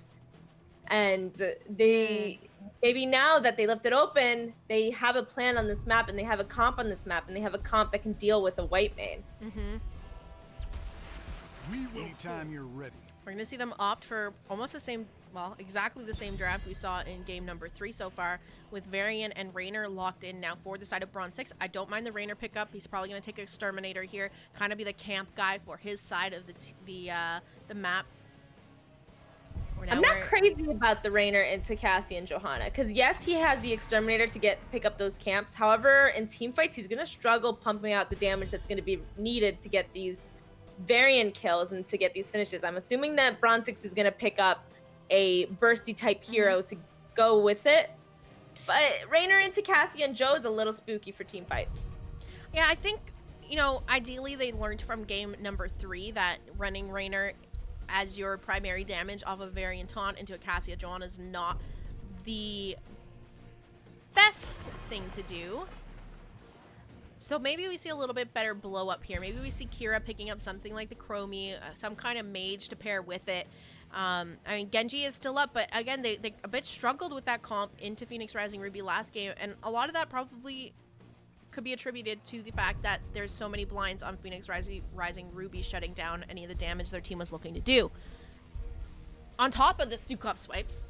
He's still up, by the way. Exactly. And we see the Sylvanas and the Euro. The last thing we need is the healer. This draft is exactly the same as game number 3. If it ain't broke, don't fix it. Same bands and everything too.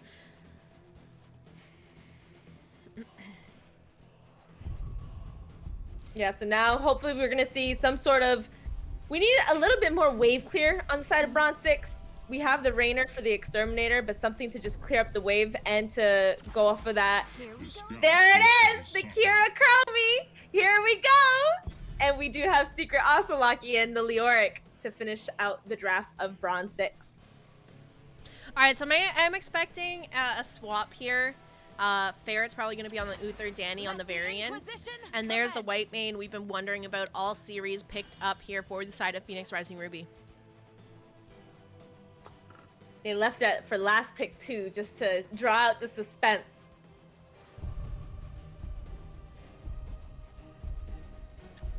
I think, you know, hard to say. I feel like white main's going to be capable of healing some of these taunt targets through the taunt blow-up damage that Bronze6 is going to provide here.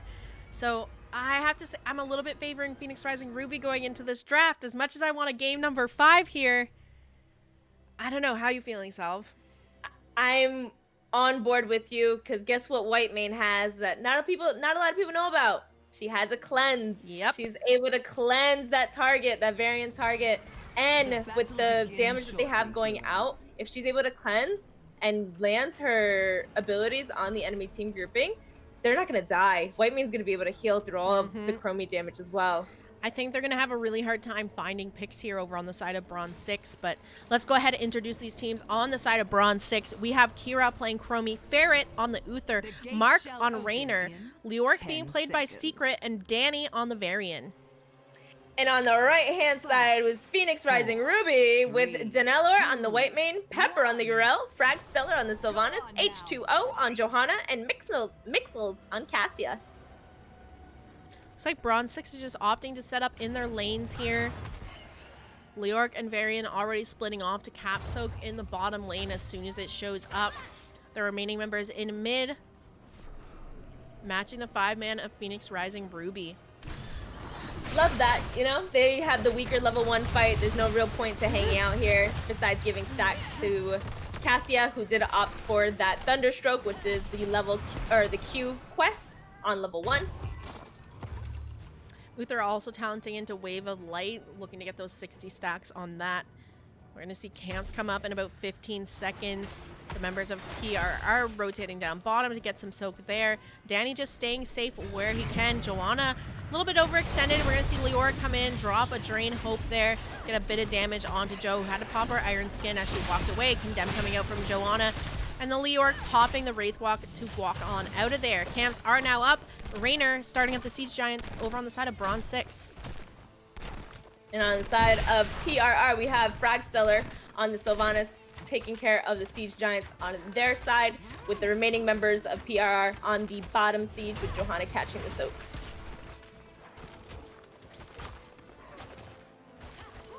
You know, I do kind of like how they're playing this so far. You typically want to, do the camps closer to the objective first, the ones further away last, so that they're pushing the lanes while you are fighting at objective.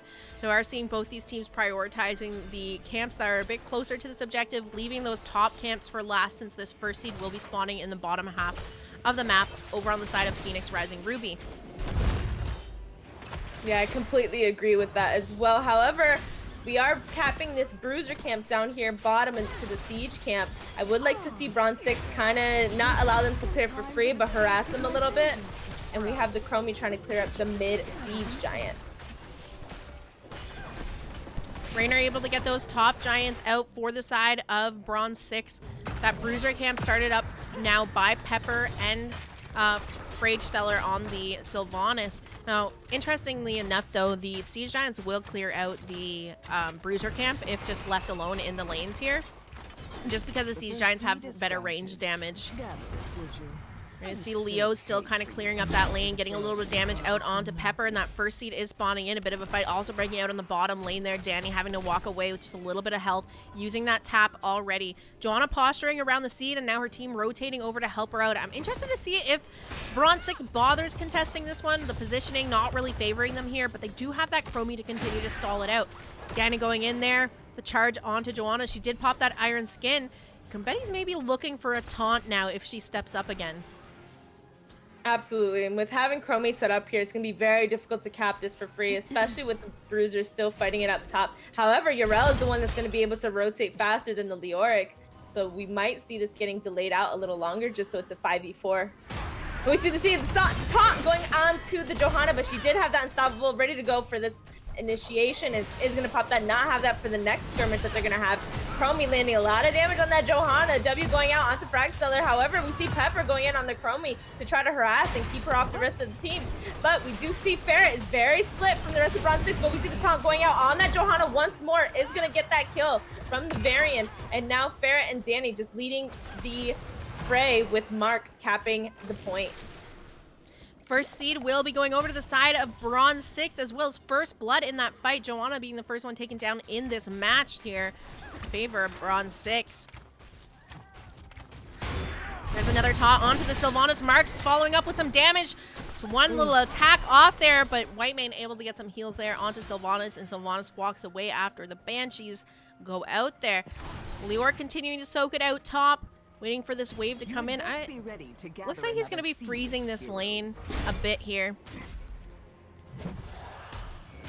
Yeah, Yarel's been pushing it in the entire time. They're pretty even and soaked with the one extra kill. Bronze6 is a little bit ahead here. We do have Cassia here in the bottom lane. We'll be late rotating to this objective. Pepper's very far forward here. Uther's rotating up. Varian, look at Varian, the aggressive rotation, looking to find Pepper. Finds the taunt here. Fair's there to follow up with a stun. Leoric dropping the Drain Hope onto Pepper. Pepper jumps over the wall and is able to survive. And the Siege Giant camps having to be walked away here by Phoenix Rising Ruby, worried there that Yarel might go down. They managed to kill one, but not finishing off the other one here before this seed comes up.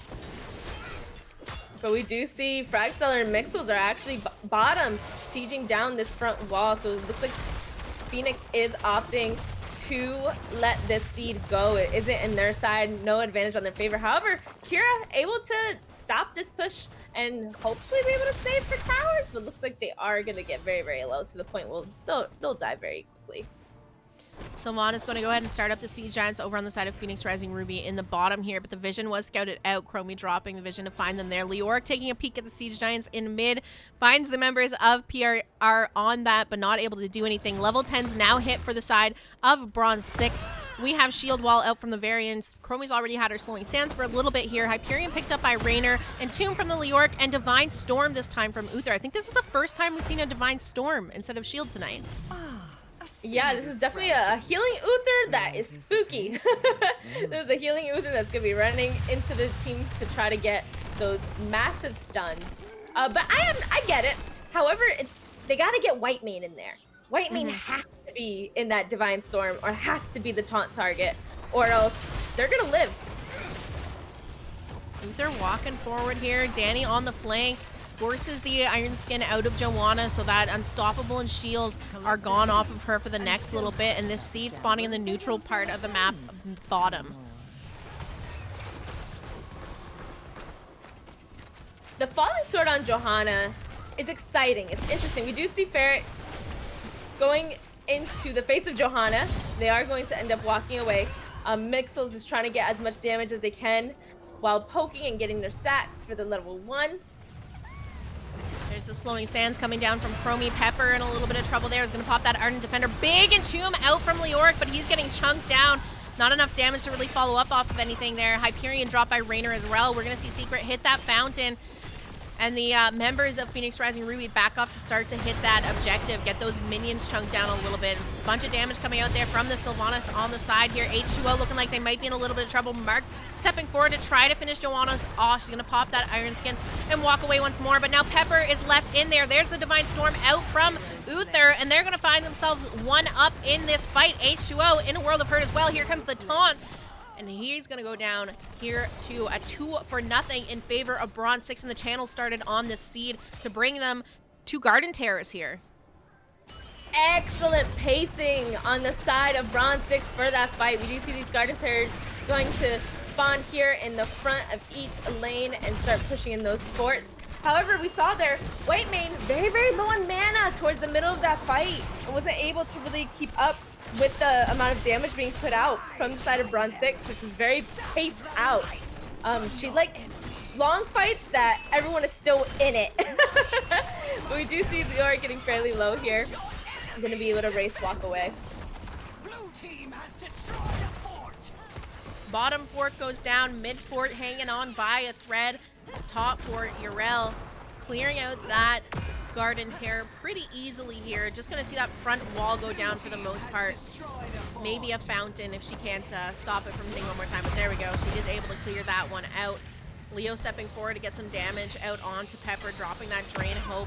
But nothing too much happening. The members of Bronze6, though, looking for an aggressive rotation once again. They have that level 13 talent tier advantage. Let's see what they can do with it. Let my terrors grow. Absolutely, and they look like they are invading onto these Siege Giants. And just gonna cap these. The side of Phoenix Rising Ruby is sniffing it out, realizing that they are gonna take advantage of their talent tier and just try to soak and gut those 13s as fast as they can. Steal the siege camp, steal the bruiser camp away. Meanwhile, Phoenix Rising Ruby just trying to deny another steal by picking up their bottom siege giants here, looking for those level 13s themselves. It's creating enough of a window here for Bronze6 to go ahead and siege up that top fort and open up the map even more in their favor. Level 13s are online here for the side of Phoenix Rising Ruby now, but Bronze6 was able to get quite a lot out of that talent tier advantage while he had it. Yeah, and just to know, we are level 13, so that means Varian has that shattering throw. This is very scary for the likes of Johanna, who does have to depend on their indestructible to survive most of these engages. And we do see Pepper rotating very dangerously here, but is going to end up hammering them away and trying to peel off the members of Bronze6. Next seed spawning in will be over on the side of Phoenix Rising Ruby here. Still some camps to be capped by Bronze6 if they want to get those out before objective, but only a short 10 seconds here before that objective seed is up to be capped. We just have a little skirmish happening bottom on with the two bruisers, and we see Phoenix Rising Ruby is going to be moving in onto this objective here. Did clear those little saplings to try to cap. Danny coming on in with the slowing stands being popped right over the objective. So anyone trying to cap this objective is going to be in for a bad time. I have to think that Bronze6 isn't too committed to this because Rainer's bottom doing a bruiser camp right now. Pepper scouted that out. They know that it's a 4v3 up there right now. Ardent Defender being popped by Yrel. She knocks them off the point. Can Leora get back on? And no, the cap goes over to the side of Phoenix Rising Ruby. Meanwhile, in the top, the 4v3, how's that playing out? Here's the Divine Storm out from Uther. Fair getting quite low. Danny getting chunked, popping that shield wall to walk away. They aren't able to get any picks, but they steal a camp, and I think they're going to get this seed as well. Wow, good on Pepper for that. To be able to sniff that out, to be able to realize, wait a minute, where's Rainer? And check out the bruiser camp and steal it on top of that. Excellent, excellent job from the Yrel. Level 16's close to being online here for Bronze6. They missed that seed, but all in all, they're still not down too much. Still hanging on to all their forts here. Leora continuing to push out bottom lane, just creating pressure for the side of Phoenix Rising Ruby to have to deal with. We're going to see some of those camps start to come back online in a moment here on the side of Phoenix Rising Ruby. Those siege giants in the mid will be back up. We already saw Bronze6 invade them last time they were up and available. See if they're going to go for that again with that level 16 talent here online here. Maybe they just set up for objective, though. I think that's the best play here. Honestly, you're already ahead. You just want to get these seeds at these points. You know the catapults are being spawned in top, mid, and bottom. So time is on your side. So as long as these are being delayed for as long as possible, Bronze6 is the one winning the engagement. Leoric here stopping the rotation in from the side of Phoenix Rising Ruby, just slowing them, dropping the Drain Hope onto Joanna here, and it looks like the channel is going to go off. No problem here for the side of Bronze6. Level 16's online though for the side of Phoenix Rising Ruby. If they want to try and make something work, Joanna's going to pop that Iron Skin and walk away mid. I mean, you're right. Bronze6 right now, they can play a more patient game. Everything is in their favor. They don't need to really force anything if they don't want to. And in fact, if they do, they're just giving Phoenix Rising Ruby a chance to fit in a fight before level 20s are online. We're still a long ways out from level 20, though. Yes, we are. Bronze6 can definitely find the opportunities to push in these lanes even further with that Rainer Exterminator, which they're doing just that. Rainer is going bottom, clearing out those Siege Giants. But they recognize that on the side of Phoenix Rising Ruby, so they're going to come in and try and steal the Siege Giants from Bronze6. I mean, I think it's fine to just give these. They're still quite a ways away from having Garden Terrors over on the side of Phoenix Rising Ruby. And if they continue to just like stall out these objectives, soak the lanes where they can while they're stalling out these objectives, they're going to find themselves with level 20s first and likely in time to be able to contest anything serious happening over on the side of Phoenix Rising Ruby with Garden Terrors. Absolutely, and I like how Phoenix Rising Ruby isn't playing too scared. Like, they recognize, okay, yeah, we're behind. However, we see two bottom. Let's steal their Giants. Why not? Something we can have. Yrel's showing on that bottom lane. You know, Bronze6 knows that this is a 5v4 in their favor. We're going to see Kira get the channel. There's the mind control onto Uther here. Uther landing the stun onto the white main, and the stun on top of that. That's going to get her picked off here in this fight, but the members of Bronze6 getting quite low. Secret going to get picked off by Pepper. Danny on the retreat here. Ferret quite low. Shield wall coming out from Varian to keep him alive. Let's see if he can make it behind his wall. No, he goes down as well. A 2-for-1 in favor of Phoenix Rising Ruby. Might not have got the seed, but they won the team fight, and now they can look to open up this map with the help of Sylvanas' Black Arrows. Absolutely. A little spooky, though. They don't have a healer here, and Pepper gonna have to pop that Ardent Defender here. Black Arrows are now down. They are still trying to get these fort down. However, Hyperion and the Chromie damage is able to push Phoenix Rising Ruby off. And that's a pretty great defense coming out from the side of Bronze6. They were able to hold on to their top fort, pop the Ardent Defender from Yrel, have that down now. Seed is spawning over on the side of Phoenix Rising Ruby. And another 15 seconds before Varian is up. This one will be going over to PRR, which means this next seed is going to be a big deal here. PRR can find themselves back in this game, start to open up the map themselves, or Bronze6, if they end up winning the team fight, could look to end out the match and head to a game 5.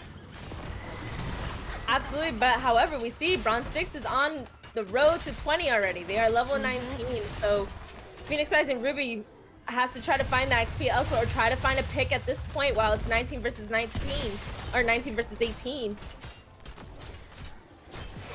And they don't even, they're not worried about giving these camps. As long as they get to 21st, that's all they need to look for. So we saw Leoric pushing out that top lane the entire time. The camp just given over to the side of PRR, and they're going to continue to play safe and look for those 20s so that they can get that talent tier advantage for a fight in their favor. Next seed, good positioning as well for the side of Bronze6. Their fountain still up in the mid and top fort there, and seed spawning in over on their side of the map. Yeah, so very, very good positioning for the side of Bronze6. They're able to set up here, especially with the Chromie. They can go ahead and set up her time trap that she needs to be set up and her slowing sands. Level 20 is online here for the side of Bronze6. Big one to look at is that Entomb on Leoric, taking the Buried Alive. Now has that Silence. A little bit shorter of an Entomb, but a much bigger hitting one when you can't do anything once you're inside it. Mark going to go ahead, get that channel out. No contest coming out from the side of Phoenix Rising Ruby, knowing that they couldn't do too much without their level 20s. They do manage to find their 20s for the defense, though. Leoric stepping forward, looking to see if they can find Pepper. Pepper in this mid lane here. Kira stepping forward, looking to drop some damage. The members of Phoenix Rising Ruby collapsing towards mid right now, though. Absolutely. Bit of an awkward position for Bronze6 to try to go ahead and fight this. But they're looking for that Entomb. They're looking to try to get that Silence Entomb onto someone real and delete them, essentially. They really want to find that Entomb either on the white main. We do see Yrel going in, popping her Unstoppable there, and her Ardent Defender. However, that is now going to be down for this defense. And we do see this Garden of Terror doing some work onto the keep. And we see Yrel going one more time, taunt coming in onto the Yrel. However, a follow-up root from the white main going to bring down Danny. And we see the Falling Sword going down, not able, only connecting with the Rainer. And we see the Divine Storm landing on 3 members of the side of Phoenix Rising Ruby. And that Divine Reckoning going down. But white main is the first to fall in this team fight, followed up by the Rainer from Yrel. Another Falling Sword is coming down from H2O with Ferret 102 getting very, very low. Danny's getting very, very low next, trying to finish that kill on to Cassia. Will he be able to get it? We do have the Uther able to res here. Gonna go for the kill. And she does end up falling. And Kira and Uther are the last members of Bronze6 to remain alive, with Phoenix Rising Ruby having Frag Stellar H2O, and Pepper. That fight getting so split up there. Couldn't even fit it on the screen. Pepper getting stuck in that slowing sands, though. Kira trying to get those last hits to finish Pepper off. Not quite able to find it. Needs to be careful, though. Still a couple members up over on the side of Phoenix Rising Ruby as they continue the chase. And Kira finds it! Able to hit that last hit onto Yrel, getting another pick for her team. Staggering a death over on the side of Phoenix Rising Ruby. They're still up 2 members, but having that Yrel picked off means that, you know, Bronze6, once they're all up, they're still going to have that death over on the side of Phoenix Rising Ruby to maybe sneak in a 4v5 in their favor. What a snipe on that Kira. I mean, Kira's Chromie's nothing to scoff at whatsoever. They have this hero mastered. I say she because Chromie's a girl. Like, I don't mean to misgender anyone. We're going to see Kira start up that siege camp now in the mid. All the camps for the side of Phoenix Rising Ruby up and available to take if they want to make a play for it. And we're going to see all the members of Bronze6 up now. Another 15 seconds till Yrel is online. Do they try to force something?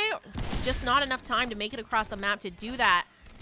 They do have vision of Cassia top. So Leoric hanging around those bottom siege giants. Yeah, we just see Bronze6, you know, recouping here and just getting all of their bearings together. They know they have the push. They know they have the time advantage. And this game is theirs to lose at this point. They just want to position for something really nicely. And we see that happening just here. We see the Yrel popping in, trying to poke her head in. And Danny popping his protect. But they are going to just peel off and steal the siege giants. Bruiser Camp pushing top for Bronze6. They have siege giants out in that top lane as well. Kind of missed each other in the lanes, though. And Mark is going to go ahead and start up the Bruiser Camp over on the side of Bronze6. This next seat spawning in the neutral part of the bottom of the map here. Yeah, and Bronze6 is going to have this camp pushing all the way to the keep as well. And we see Phoenix Rising Ruby needs to have this fight, needs to make this fight and win this fight. Leo on the flank here, going through that Wraith Walk, trying to reduce some damage. The Falling Sword coming out from Joanna. Ferret getting chunked here in this fight. Still has that Divine Storm up, but is going to get picked off by Phoenix Rising Ruby before he was able to get it off. Danny getting in a little bit of trouble here. The Falling Sword coming out once again by Joanna, pops the shield wall and is looking to continue to disengage, but Pepper on the flank here is going to finally finish off the Varian here. A 2-0 in favor of Phoenix Rising Ruby, and Garden Terrors online for them. This is now their chance to try and come back in this game. You know, their keep's quite low. Bottom keep just 1 hit from going down. Top keep quite low as well. Siege Giants continue to wail away on these, and these Garden Terrors are spawning pretty far back in the lane. It's going to be a lot of work for them to actually find too much off of these. Yeah, however, they do have a Sylvanas, so they can get a lot more value off of these Garden Terrors, even if they're not the best Garden Terrors, so because of Sylvanas. And we see the Falling Sword being popped onto that Leoric, and as we can see, Johanna did opt for the Heaven's Fury, so she's popping those Falling Swords all the time, twice every single fight, just having a good time in the air. And they're going to lose bottom keep right now as they push on to this mid keep of Bronze6. Varian back up in 10 seconds to make this a 5v5. All 5 members of Phoenix Rising Ruby continuing to push forward. Big Falling Sword shield coming out there from the Falling Sword coming out from the Joanna. Mark getting in a world of hurt here, trying to walk away. Pepper going to have to pop that Ardent Defender to stay alive. Kira continuing to put out that poke damage on the Chromie. Secret managing take a bit of damage, but still alive here. And all 5 members of both teams walking away. Keep damage here potentially going to happen for the side of Phoenix Rising as these Catas collapse onto the core. Just a little bit there, managing to take 3% off of the core. That was an amazing defense, again, from the side of Bronze6 to prevent the Rainer, I believe, was the one who got mind controlled from dying there when Yrel jumped over the wall. However, we do see the invade coming in from Bronze6, with Phoenix Rising being a little scared of it and trying to run away from this Leoric, who does have their Entomb ready to go. We see the Yrel jumping over the wall to get into position with her teams, and the slowing sands going down on those siege giants. So now it's kind of a cat and mouse game on what's going to happen with these siege giants. We see Ferret trying to reposition to see if he can go and get a good Divine Storm on the back line, with Kira stepping up. What's gonna happen? H2O and Danny going in onto each other, but we do see the time stops happening onto both sides of the fight here. We see the falling sword going down, not going to be able to connect, but we do see the divine reckoning going onto the Danny, and Danny trying his hardest to get out of there, does pop his unstoppable, or the cleanse from the Uther comes out with the divine storm coming out shortly after, and we see the Uther trying to run, but the falling sword is coming down once more. Uther does end up falling, but has his revive. Will decide, and we see Leoric go down. I missed that, unfortunately. And now we see Pepper trying to go in on this Kira. And Uther is having a little skirmish with Cassia back here. Very, very low. Lightning ball gets thrown onto the Uther, and he's just running for his life at this point, but will end up going down.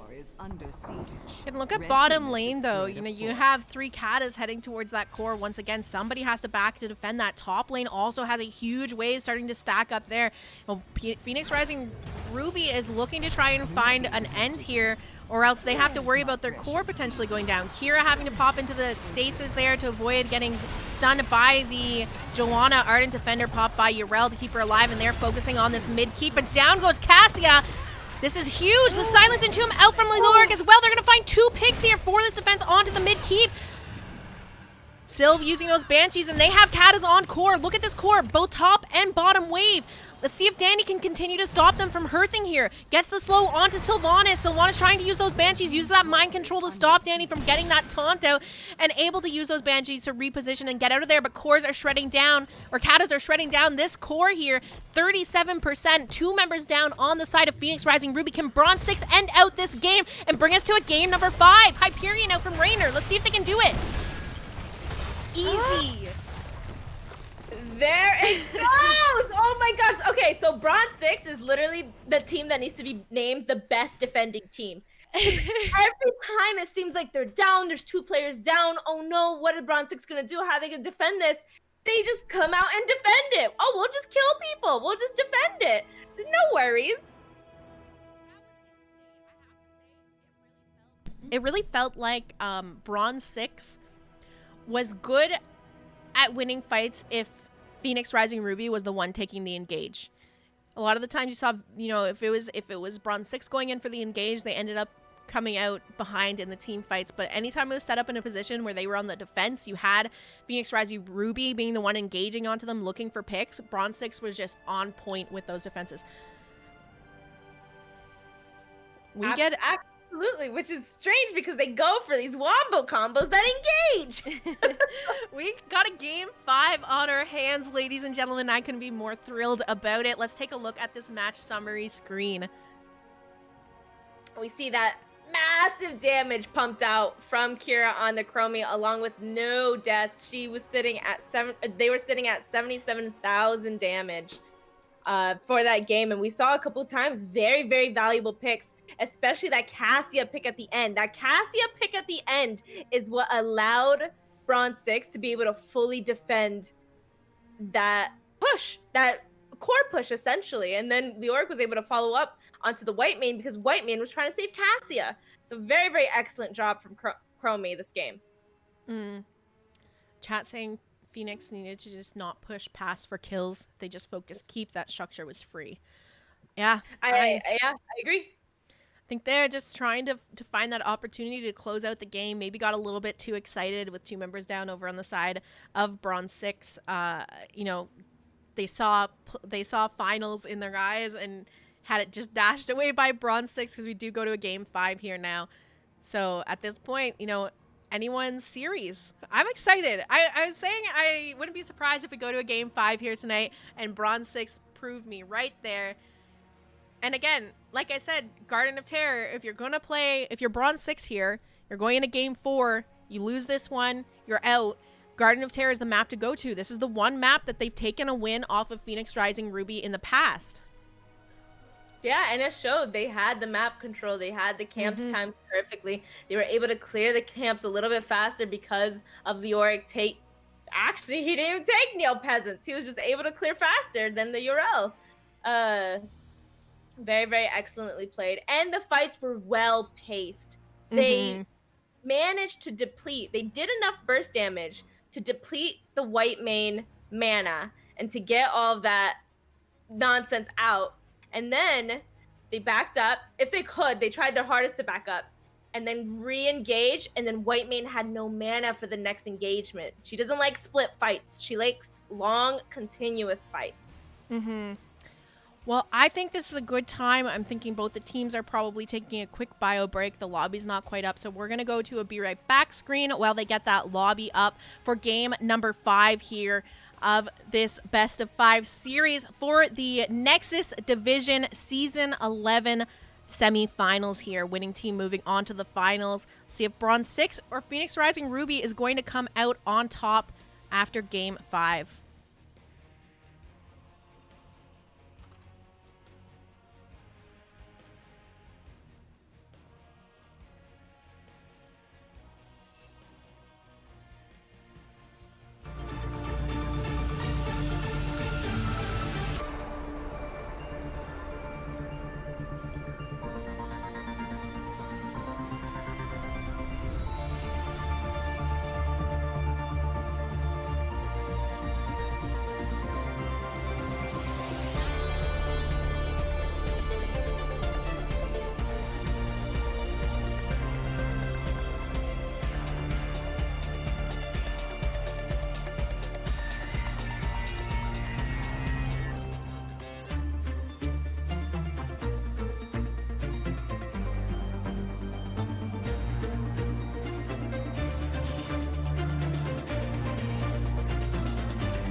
Welcome back, everyone, to NGS Season 11 Nexus Division semi-final match between Bronze6 and Phoenix Rising Ruby. Bit of a delay there. One of the players over on the side of Bronze6 had their power go out, but a sub coming in right at that last 1 minute mark before a forfeit would have been called here for Bronze6. Would have hated to see it go out that way. But we are here ready to get into game number 5 of our best of 5 series between Bronze6 and Phoenix Rising Ruby. And of course, I still have the wonderful Salvaje joining me to co-cast. Hello! Yes, that was a nail biter. 1 minute away from a forfeit. However, we have the hero Hit the J coming into the rescue, going to be subbing in for Kira for this final game 5 on Brax's holdout. I'm letting them know we're ready when they are. Let's pop on over to those map selections, give you guys a rundown of where we've been and where we're going here to end out the night. Game number 1 was played on Volskaya Foundry, the win there for Bronze6. Game 2, we went to Battlefield of Eternity, where Phoenix Rising took their first match. Heading on over to Game 3, Towers of Doom, Phoenix Rising finding themselves 2-1 up in the series. But Game 4, Bronze6 coming back online here, taking a win on Garden of Terror. For Game 5, we'll be ending it off on Brax's Holdout, everyone's favorite map. It's my favorite map, at least. Yeah, so we've seen the Rexar played on the side of Bronze6. They did play it for Battle of Eternity, and we'll probably see that again if they leave it up. Rexar, very formidable opponent to be facing in the top lane. Doesn't have too many counters. 2 of them that come to mind are Kira and Artanis, who can deal with him relatively easy, if you want to say. It is a bit of a skill matchup, however. And we had, the Tychus. We had the Tychus on the side of Bronze6, I want to say. Yes, on the side of Bronze6. He's a very formidable person on this map with his Odin, being able to clear Zerg waves and push down forts as well. It came down between Braxis or Tomb of the Spider Queen. With the maps we've been to and the maps that have been banned out, it was either Braxis or Tomb, and they've opted for Braxis here. Now, Bronze6 Phoenix Rising Ruby has first pick here. They took first pick after losing game number 4, so Bronze6 picked Braxis Holdout. They wanted to go here. Oh, they're Genji comp. No, duh, they want to go here. We're gonna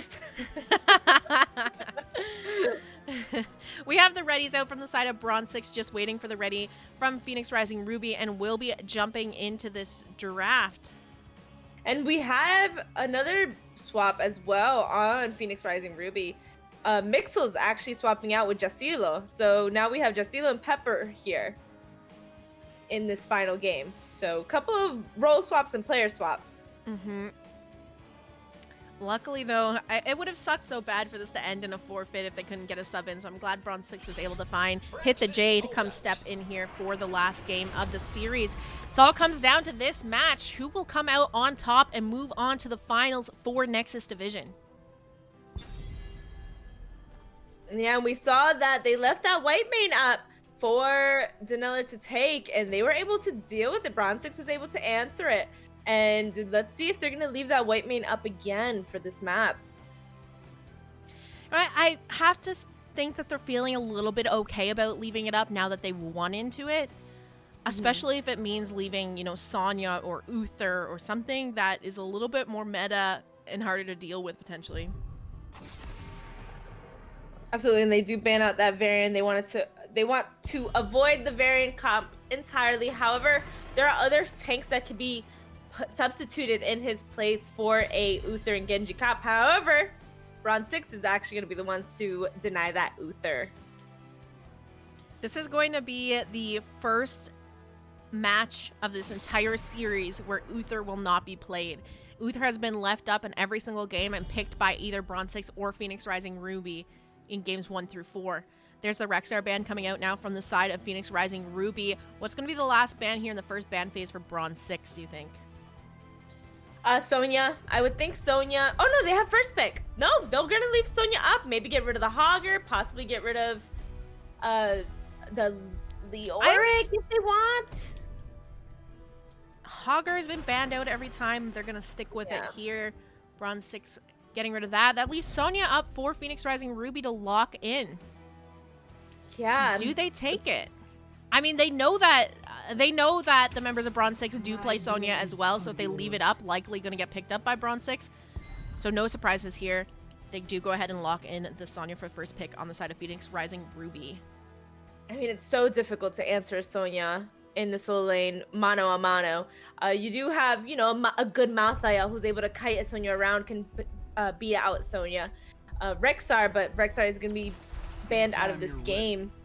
And we have Raynor and Sylvanas, so 2 damage slots already taken up on the side of Bronze6. I don't mind these pickups here. Raynor, Hyperion can be great for sieging with or for defending against the Zerg waves. Same with Sylvanas trait, great for sieging with or for shutting down some of those minions and helping to defend that Zerg wave. But it does kind of make their draft a little bit more inflexible in terms of what they're picking for DPS, locking those 2 in early here. And we do have the Stukov and Mephisto being picked up on the side of Phoenix Rising Ruby. Love the Stukov. Daneller has been a menace on that Stukov, been able to keep his team alive at the point where we thought they were absolutely dead and able to completely deny any wombo combos that Bronze6 might have up their sleeves. You know, I wonder if they took Braxis hoping to run their Genji comp again, and Kira's their Genji player. Kira's not here. Kira lost power. Very, very true. Very true. So they're probably trying to pick up the pieces and see what they can draft here with a new player in their new roster. And we do have Giannis and Malpals. The Malpals are being drafted here. I love this. Sleep them, root them, and then sleep them some more. I am wary of Mal'Ganis. Okay, yeah, that's true, but like I like Mal'Ganis and Malfurion together. Just for the Malpals. What a cute little duo. It's the Mephisto. Mephisto kind of, you know, you root him, you sleep him, and he just, you know, goes back to where he was. And we do have Tychus and May rounding out the remaining of the draft of Phoenix Rising Ruby. Okay, and Secret just snapping up that Kel'Thuzad instantly. So, Raynor offlane? Yep. All right. It's Alright. It's tough. He most likely won't be getting the point. And they're really depending on the bottom lane to push hard and to get kills. Interesting draft from the side of Bronze6 going to game number 5 here of this best of 5 series. Is there a draft you're favoring here? I have to go with Phoenix Rising Ruby simply because of the offlane matchup. You're going to have a real hard time unless they're going to do a 3-2 matchup from the side of Bronze6 and have 2 members top and 3 members bottom. I don't really know the plan going into this.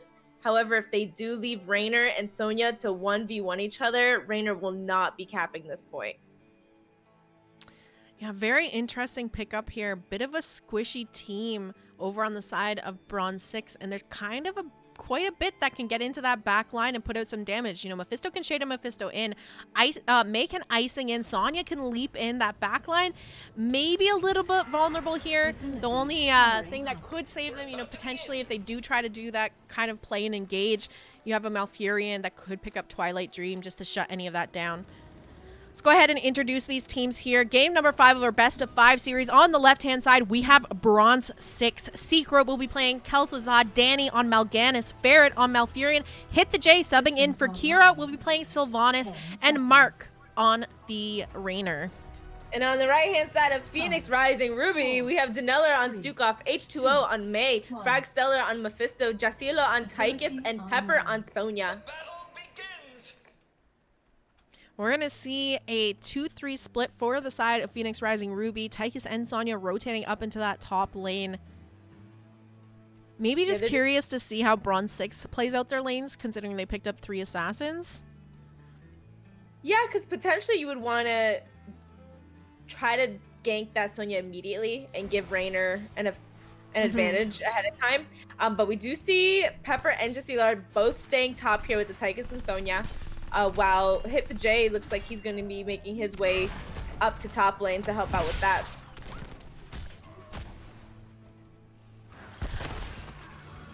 How do you feel about the fact, you know, you're taking KTZ? This is a hero that needs to get stacks and scales into the late game. Brax's holdout can get pretty snowbally, and probably a map if you want to end a series out really quickly, this is the map you want to go to.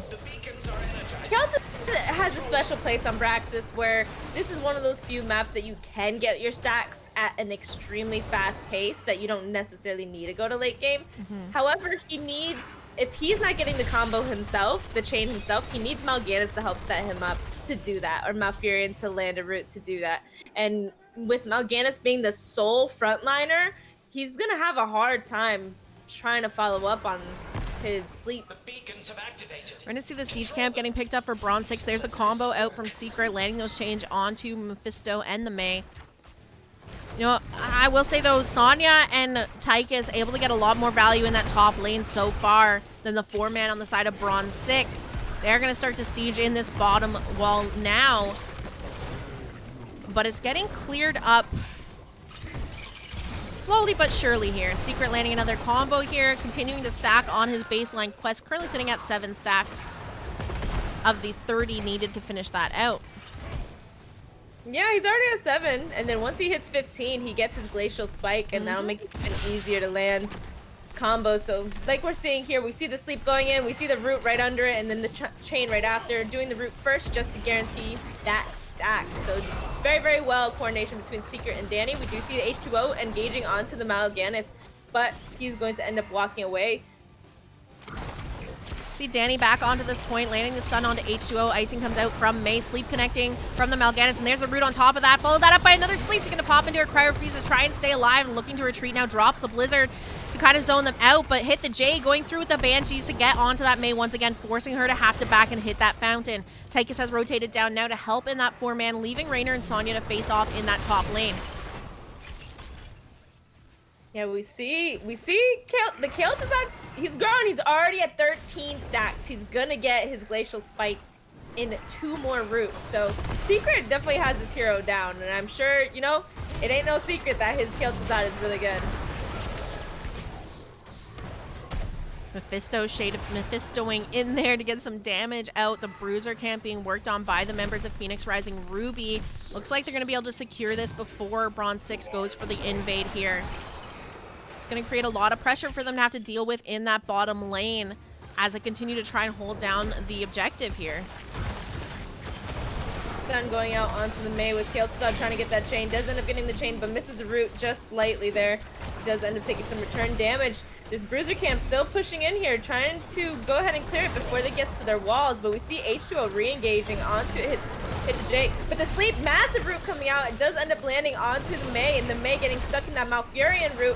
Her E gets interrupted by Mal'Ganis, but will end up walking away with 200 health. We're going to see Tychus in that top lane continuing to try to siege it down, and I think at this point, you could just all in for the trade here on the forts. Mei doesn't really have much health left in her. She's already popped her Cryo Freeze. You know, Sylvanas has that black arrows. If they can try and just pressure it down, get that fort open in the bottom lane, they're holding it no problem down here, even when Tychus does come to help out. However, the top wall is already completely gone. The fountain is exposed at this point, and the objective has not been capped by Raynor at all, especially with Tychus coming up to help every single time. To see Tychus rotating back up there now. The members of Bronze6 grabbing their siege camp. Raynor looking like he might be in a little bit of trouble. The spear comes out from Sonya, but it does not connect.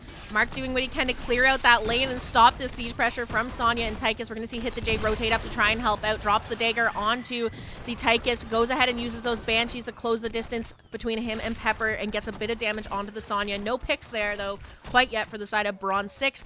The remaining members looking at sieging down that bottom lane. Managing to get that fort down. That siege camp still looking pretty healthy and walking in to now hit that fountain. And just to catch you guys up on stacks, we are at 19 stacks on that Kael'thas, along with 9 of the Falconatory of Kael'thas, but we do see the root going out onto the Mei, and the Duke off with May trying to re-engage. However, the silence and slow onto Secret made sure to keep him out of that fight. Danny walking up, doesn't want to give over this point just yet. That Bruiser Camp capped for the side of Bronze6 in the top lane. Secret getting in a little bit of trouble there, taking a bit of damage here. Blizzard being dropped by May, and the slow from Stukov, as well as the silence going out there. May's going to get caught in the root from Malfurion, but the tower's waking her up, dropping into the Pyro Freeze now to get herself healed up. And the objective looking like it's about to be channeled here by the side of Phoenix Rising Ruby as Sonya caps that top point. Bronze6 really wants to get onto this point. They are going to land that sleep onto the Stukov. However, that does proc his radioactive ballista spores, and he does end up getting half of his health back. The root landing on the May. She's going to be slowed and slipped. However, the stun going back onto the Mal'Ganis. A lot of back and forth here, but we're going to see the Mal'Ganis getting very, very low. Does end up walking around about 400 health and dead. Taneller walking away with 40 health and healing himself up with his activatable, and H2O walking away with 200 health. However, the objective goes over to the side of Phoenix Rising Ruby. Oh, so many Zerg headed right for us. Big Zerg wave coming in the bottom lane here for Bronze6 to have to deal with, but the nice thing is they took a lot of health off of Stukov and May, so they had to hearth back, giving them a bit of a window here to start to clear this Zerg wave up before they can get too much value out of it. And Kael'thas's clear isn't bad. He has his Q to be able to clear them up, and we do see the Glacial Spike going down. However, the chain a little too far to connect. Icing coming out from May. The Blizzard dropped as well. Danny getting caught in the silence. The Ice Wall comes out, but the leap, the little bit of counter synergy happening there for the side of Phoenix Rising Ruby, because the Ice Wall targets were the leap targets as well. Members of Bronze6 able to stay alive for now, even though Danny got quite chunked. Secret also a little bit low, but the Zerg wave getting cleared up here. Top fort will go down. Odin being popped by Tychus to secure that. Yes. Exit value from the side of Phoenix Rising Ruby, even though top lane wasn't the lane where the objective was going to be spawning, they recognized they already had that wall down, and having Odin, there's no way Raynor alone can defend all of that. So very, very good opportunity advantage on the side of Phoenix Rising Ruby. Level 10's online here for both teams. We already saw that Ice Wall and Leap being used, but massive shove from the Stukov. Durance being picked up by Mephisto, and we saw the Odin used as well. What's going on over on the side of Bronze6? Going on the side of Bronze6, we have the Carrion Swarm, Wailing Arrow, Tranquility, Raynor's Raider, and Shadow Fisher. Raynor in trouble here as the entire team of Phoenix Rising Ruby rotates to get the gank onto him. Showed a little bit too far out in that lane after that fort had gone down, and they're going to use this opportunity to siege up onto the top keep here, looking to get that wall down. All of Bronze6 is hearthing immediately here to try to defend this, but Phoenix Rising recognizes that, and they're just going to back up just by getting the wall. You know, it's kind of okay. They took the fort. Anyways. Yeah, I mean, they pushed in, they got that wall down, but Bronze6 was able to get that camp, so it was secured that bottom fort for them, kind of evened out the map for the most part. I mean, Phoenix Rising Ruby obviously up the wall there on the keep, but their next Zerg wave, you know, actually it's spawning top, so tough to say. The beacons are powering up. Yeah, absolutely. We just know how much of a snowball this map can be. However, Secret in a bit of a spooky position, but is going to be able to walk on out of there. We have the Siege Giants pushing through for the side of Phoenix Rising Ruby, and Raynor is going to sit here to clear it. However, he needs to be careful. He's alone, and they're watching him. They're watching Mark. He has his Raider to scout out. However, May can come in very easily. Absolutely. Bruiser Camp is up here for Bronze6. It looks like they're going to go for the invade while they're over here. Just kidding. They're walking away now. I really like the use of the Raider here by Mark. He's using it as essentially a ward. He's making sure to check every single vent to see exactly where Phoenix Rising is hiding. Objective is back up. That top altar secured here for Phoenix Rising Ruby. May going down to cap that bottom point. Pepper getting scouted out by Bronze6, but they weren't able to close the distance there. Pepper's going to be able to walk away, and Bronze6 looking to cap top. Bruiser Camp up and available. Raynor's gone ahead and started that up here. Meanwhile, Phoenix Rising Ruby just clearing out that Kata in the bottom lane, continuing to hold that objective. Bronze6 has the Sylvanas. I kind of see them pressure something so hard to make Phoenix Rising respond to it. So maybe when they cap those breezers, instead of rotating bottom for the whole team, just have Raynor go and see if you can force Phoenix Rising to come back top as you're pushing it hard with Sylvanas. Because now it's just kind of a cat and mouse game, and Phoenix is the one who's a talent tier ahead. Regardless, looks like Bronze6 may be looking for the aggressive rotation here. They can't decide where they want to go. They want those 13s before they run into the members of Phoenix Rising Ruby. Right now, they're holding on to bottom. If they want to catch that bottom wave, that'll get them there. Their siege camp is also up, and they don't want to give that over for free. Yeah, 13's right there on the edge. Let's see what's going to happen here at the siege giant. And we do see the E go in onto the Mephisto. He does end up porting back, and looks like this camp is going over to the side of Phoenix Rising Ruby. 13's online though for Bronze6. They're a level behind in XP, but talent tiers are even for them to try and force a fight if they want to. Looks like Phoenix Rising Ruby going to go ahead and try and cap this bottom point and start the channel. They have Vision of Raynor. They know if they take a fight here, it's going to be a 5v4. Looks like Bronze6 is just going to back off. Secret able to sidestep the ice wall. The stun from Sonya interrupted there. He's going to live another day. Looked a little spooky there for a moment for that KTZ. Bruiser camp up on the side of Phoenix Rising Ruby, and a nice 64% secured on this Zerg wave. They're looking pretty good right now. Well, Bronze6, it's all on them to force something right now. They can't just sit back and wait. Yeah, they're going to have to fight, and looks like a fight is what's going to happen in these next few moments here. We see Danny going ahead to try to find that engage. He is going to try to stun. Does land the stun onto the Mephisto, but Mephisto is going to shade right back. The sleep goes out. However, Danny's taking a lot of damage, and its carrion swarm was interrupted. Thing from H2O, and Danny is the first to fall in this fight with the rest of the members of Bronze6 trying to retreat. Landing and capturing the Sylvanas. Big Durance to follow that up. The Blizzard's dropped as well. Down goes Sylvanas. Combo comes out from KTZ, but that's not enough to get Pepper. Pepper's going to leap on in there and continue to look for more. Secret trying to disengage now, looking to walk away. Let's see if he can make it out, because Tychus is just stuck on him like glue. Down goes KTZ, down goes Mark, and the Zerg wave online here for the side of Phoenix Rising Ruby. They're going to find themselves potentially another kill here as Barrett gets picked off. Secret back up using that phylactery to come back for the defense, but just Danny and KTZ up to defend this 100% Zerg wave, collapsing onto top keep, which has already been shredded down by Phoenix Rising Ruby. This is looking like a tough defense now for Bronze6. Oh. And we do see Sal's just crying. It's over. No, don't let it be over. Congratulations to Phoenix Rising Ruby. They are going to take this core down. And with that core going down to 10%, 9%, 0%, Phoenix Rising Ruby will be moving on to the finals.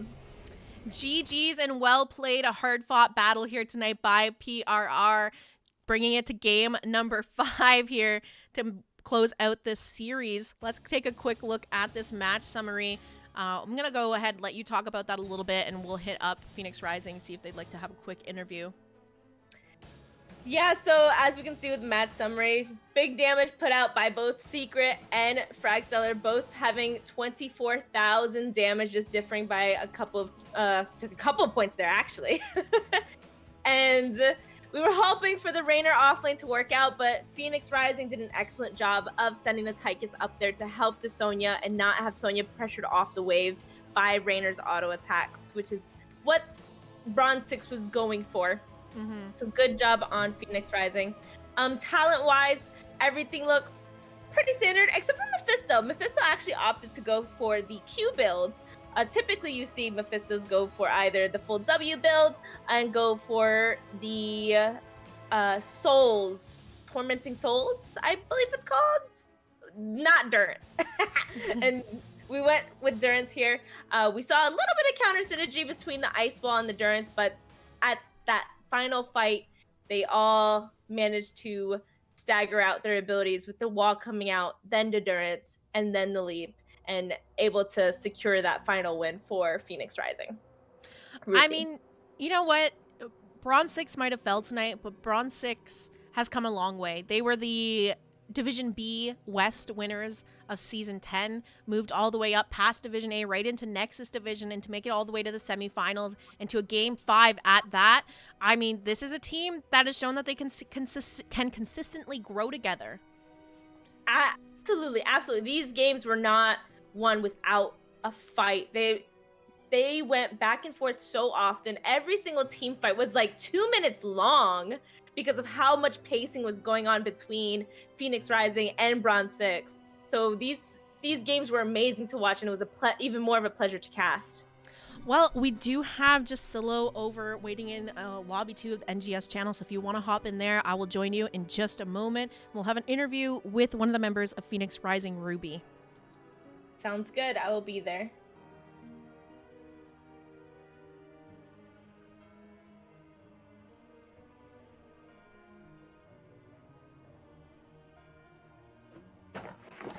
All right. Congrats on the win tonight. How are you feeling after that hard-fought series? Hey, I loved it. It was lots of fun. So we saw you kind of... No stress at all. At all.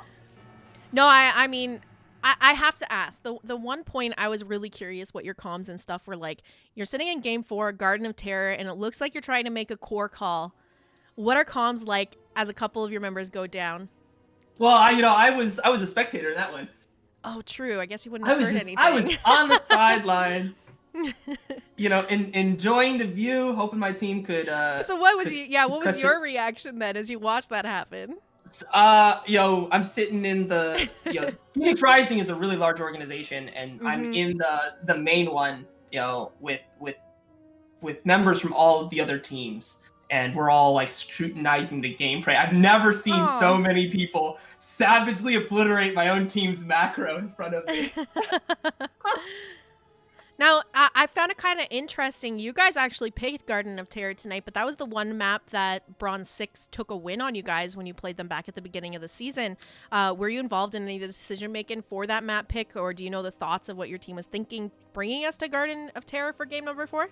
Yeah, so every map, right, I benched myself to put other people in when we thought that we had an advantage for doing something. For example, the Towers of Doom game, we knew we were going to go Yrel into that. Yrel strong into Varian. He can jump on the point. I think you guys will probably recognize a lot of your commentary on him getting the Argent Protection off right after the taunt concludes to absorb all that damage and to kind of like bait out that play. So strong there. The thing that I think threw off my team's draft going in game 2 was the clutch Greymane ban that they pulled, because when I left, we were like, Mixels is going to be on Greymane, and we're going to go for a camp thing. Picking up both Sylv and Cassia, in hindsight, they're both covering kind of that same role, and that really put us down when it came time to match camp clear, which Raynor was doing extraordinarily well for his team, always on him when the timer was ready. And so I think that adjustment is something we're going to look back as a team and find out what the actual correct pick was. Cassia might have been the right pick, but then maybe not Sylvanas, or vice versa, in order to accommodate for the lack of camp clear. Sal, do you have some questions you want to throw out here?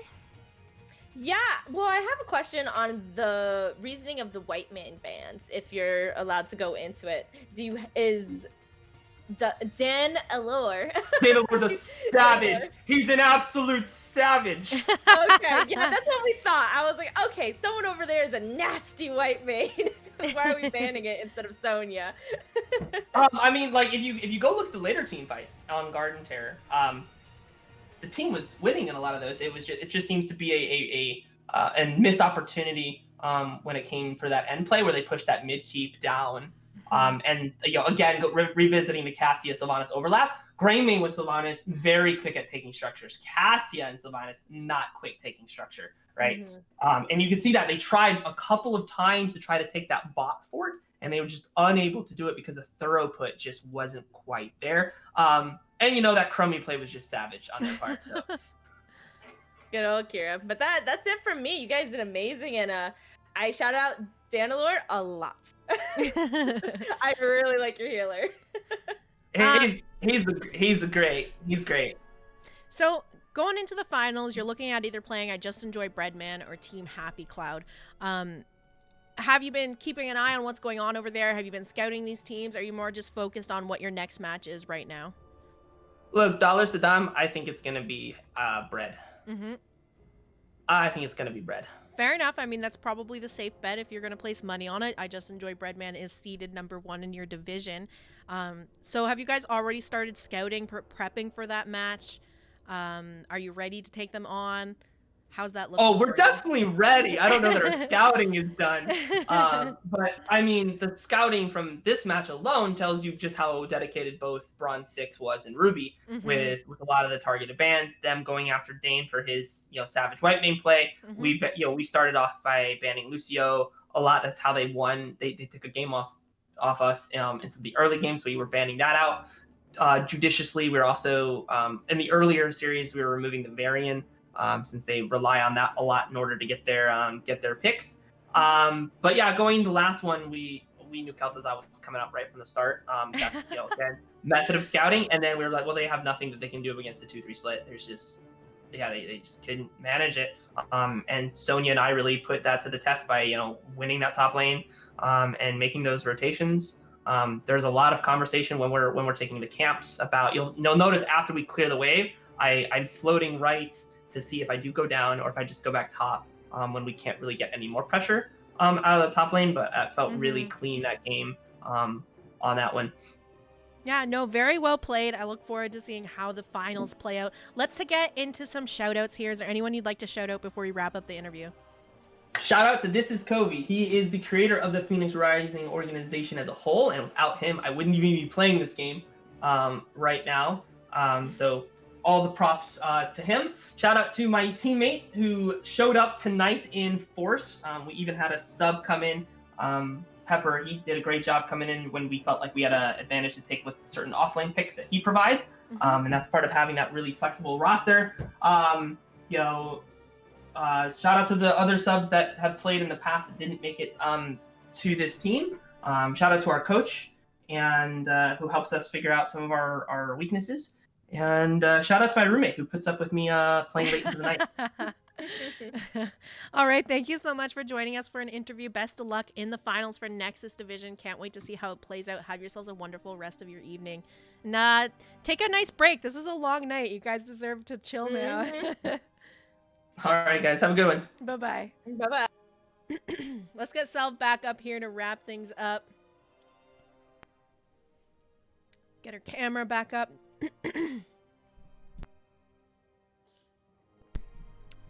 Sorry, I need to clear my throat there. This is a long night of casting. Yeah, I'm pretty drained. Oh, well, we've reached the end here, but if you guys are interested in casted Heroes of the Storm, you should head on over to my channel at twitch.tv/Jazzalene. You can catch another game casted there tomorrow at 6:30 Pacific time. Regen Ghost taking on, let me double check so I don't get Probius, right? Regen Ghost taking on Probius for Division B Northeast. It should be another great matchup just like tonight because they are seeded like second and third or third and fourth in their division, like 1 point off of each other. Regen Ghost has lost to Probius, but Probius has beat our amateur opponent, but amateur opponent has beat but Regen Ghost has beat amateur opponent. So there's just this weird circle of like it could be anyone's game. It's gonna be a crazy matchup. So definitely come check it out. That's gonna be tomorrow, 6:30 Pacific time on my channel. That's Jazzalene on Twitch. Salvaje, where can people find you? Hi, you can find me on twitch.tv/Salvaje Gaming. You can also find me at Twitter and on YouTube at Salvaje Gaming. And I stream every day from 2:30 to 9:30 p.m. Eastern Standard Time from Thursday to Monday. And you'll find me playing Heroes of the Storm.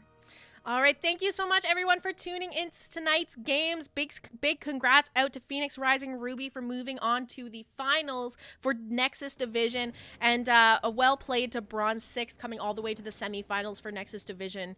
Can't wait to see how it plays out, and have yourselves a wonderful rest of your evening. Bye-bye. Bye.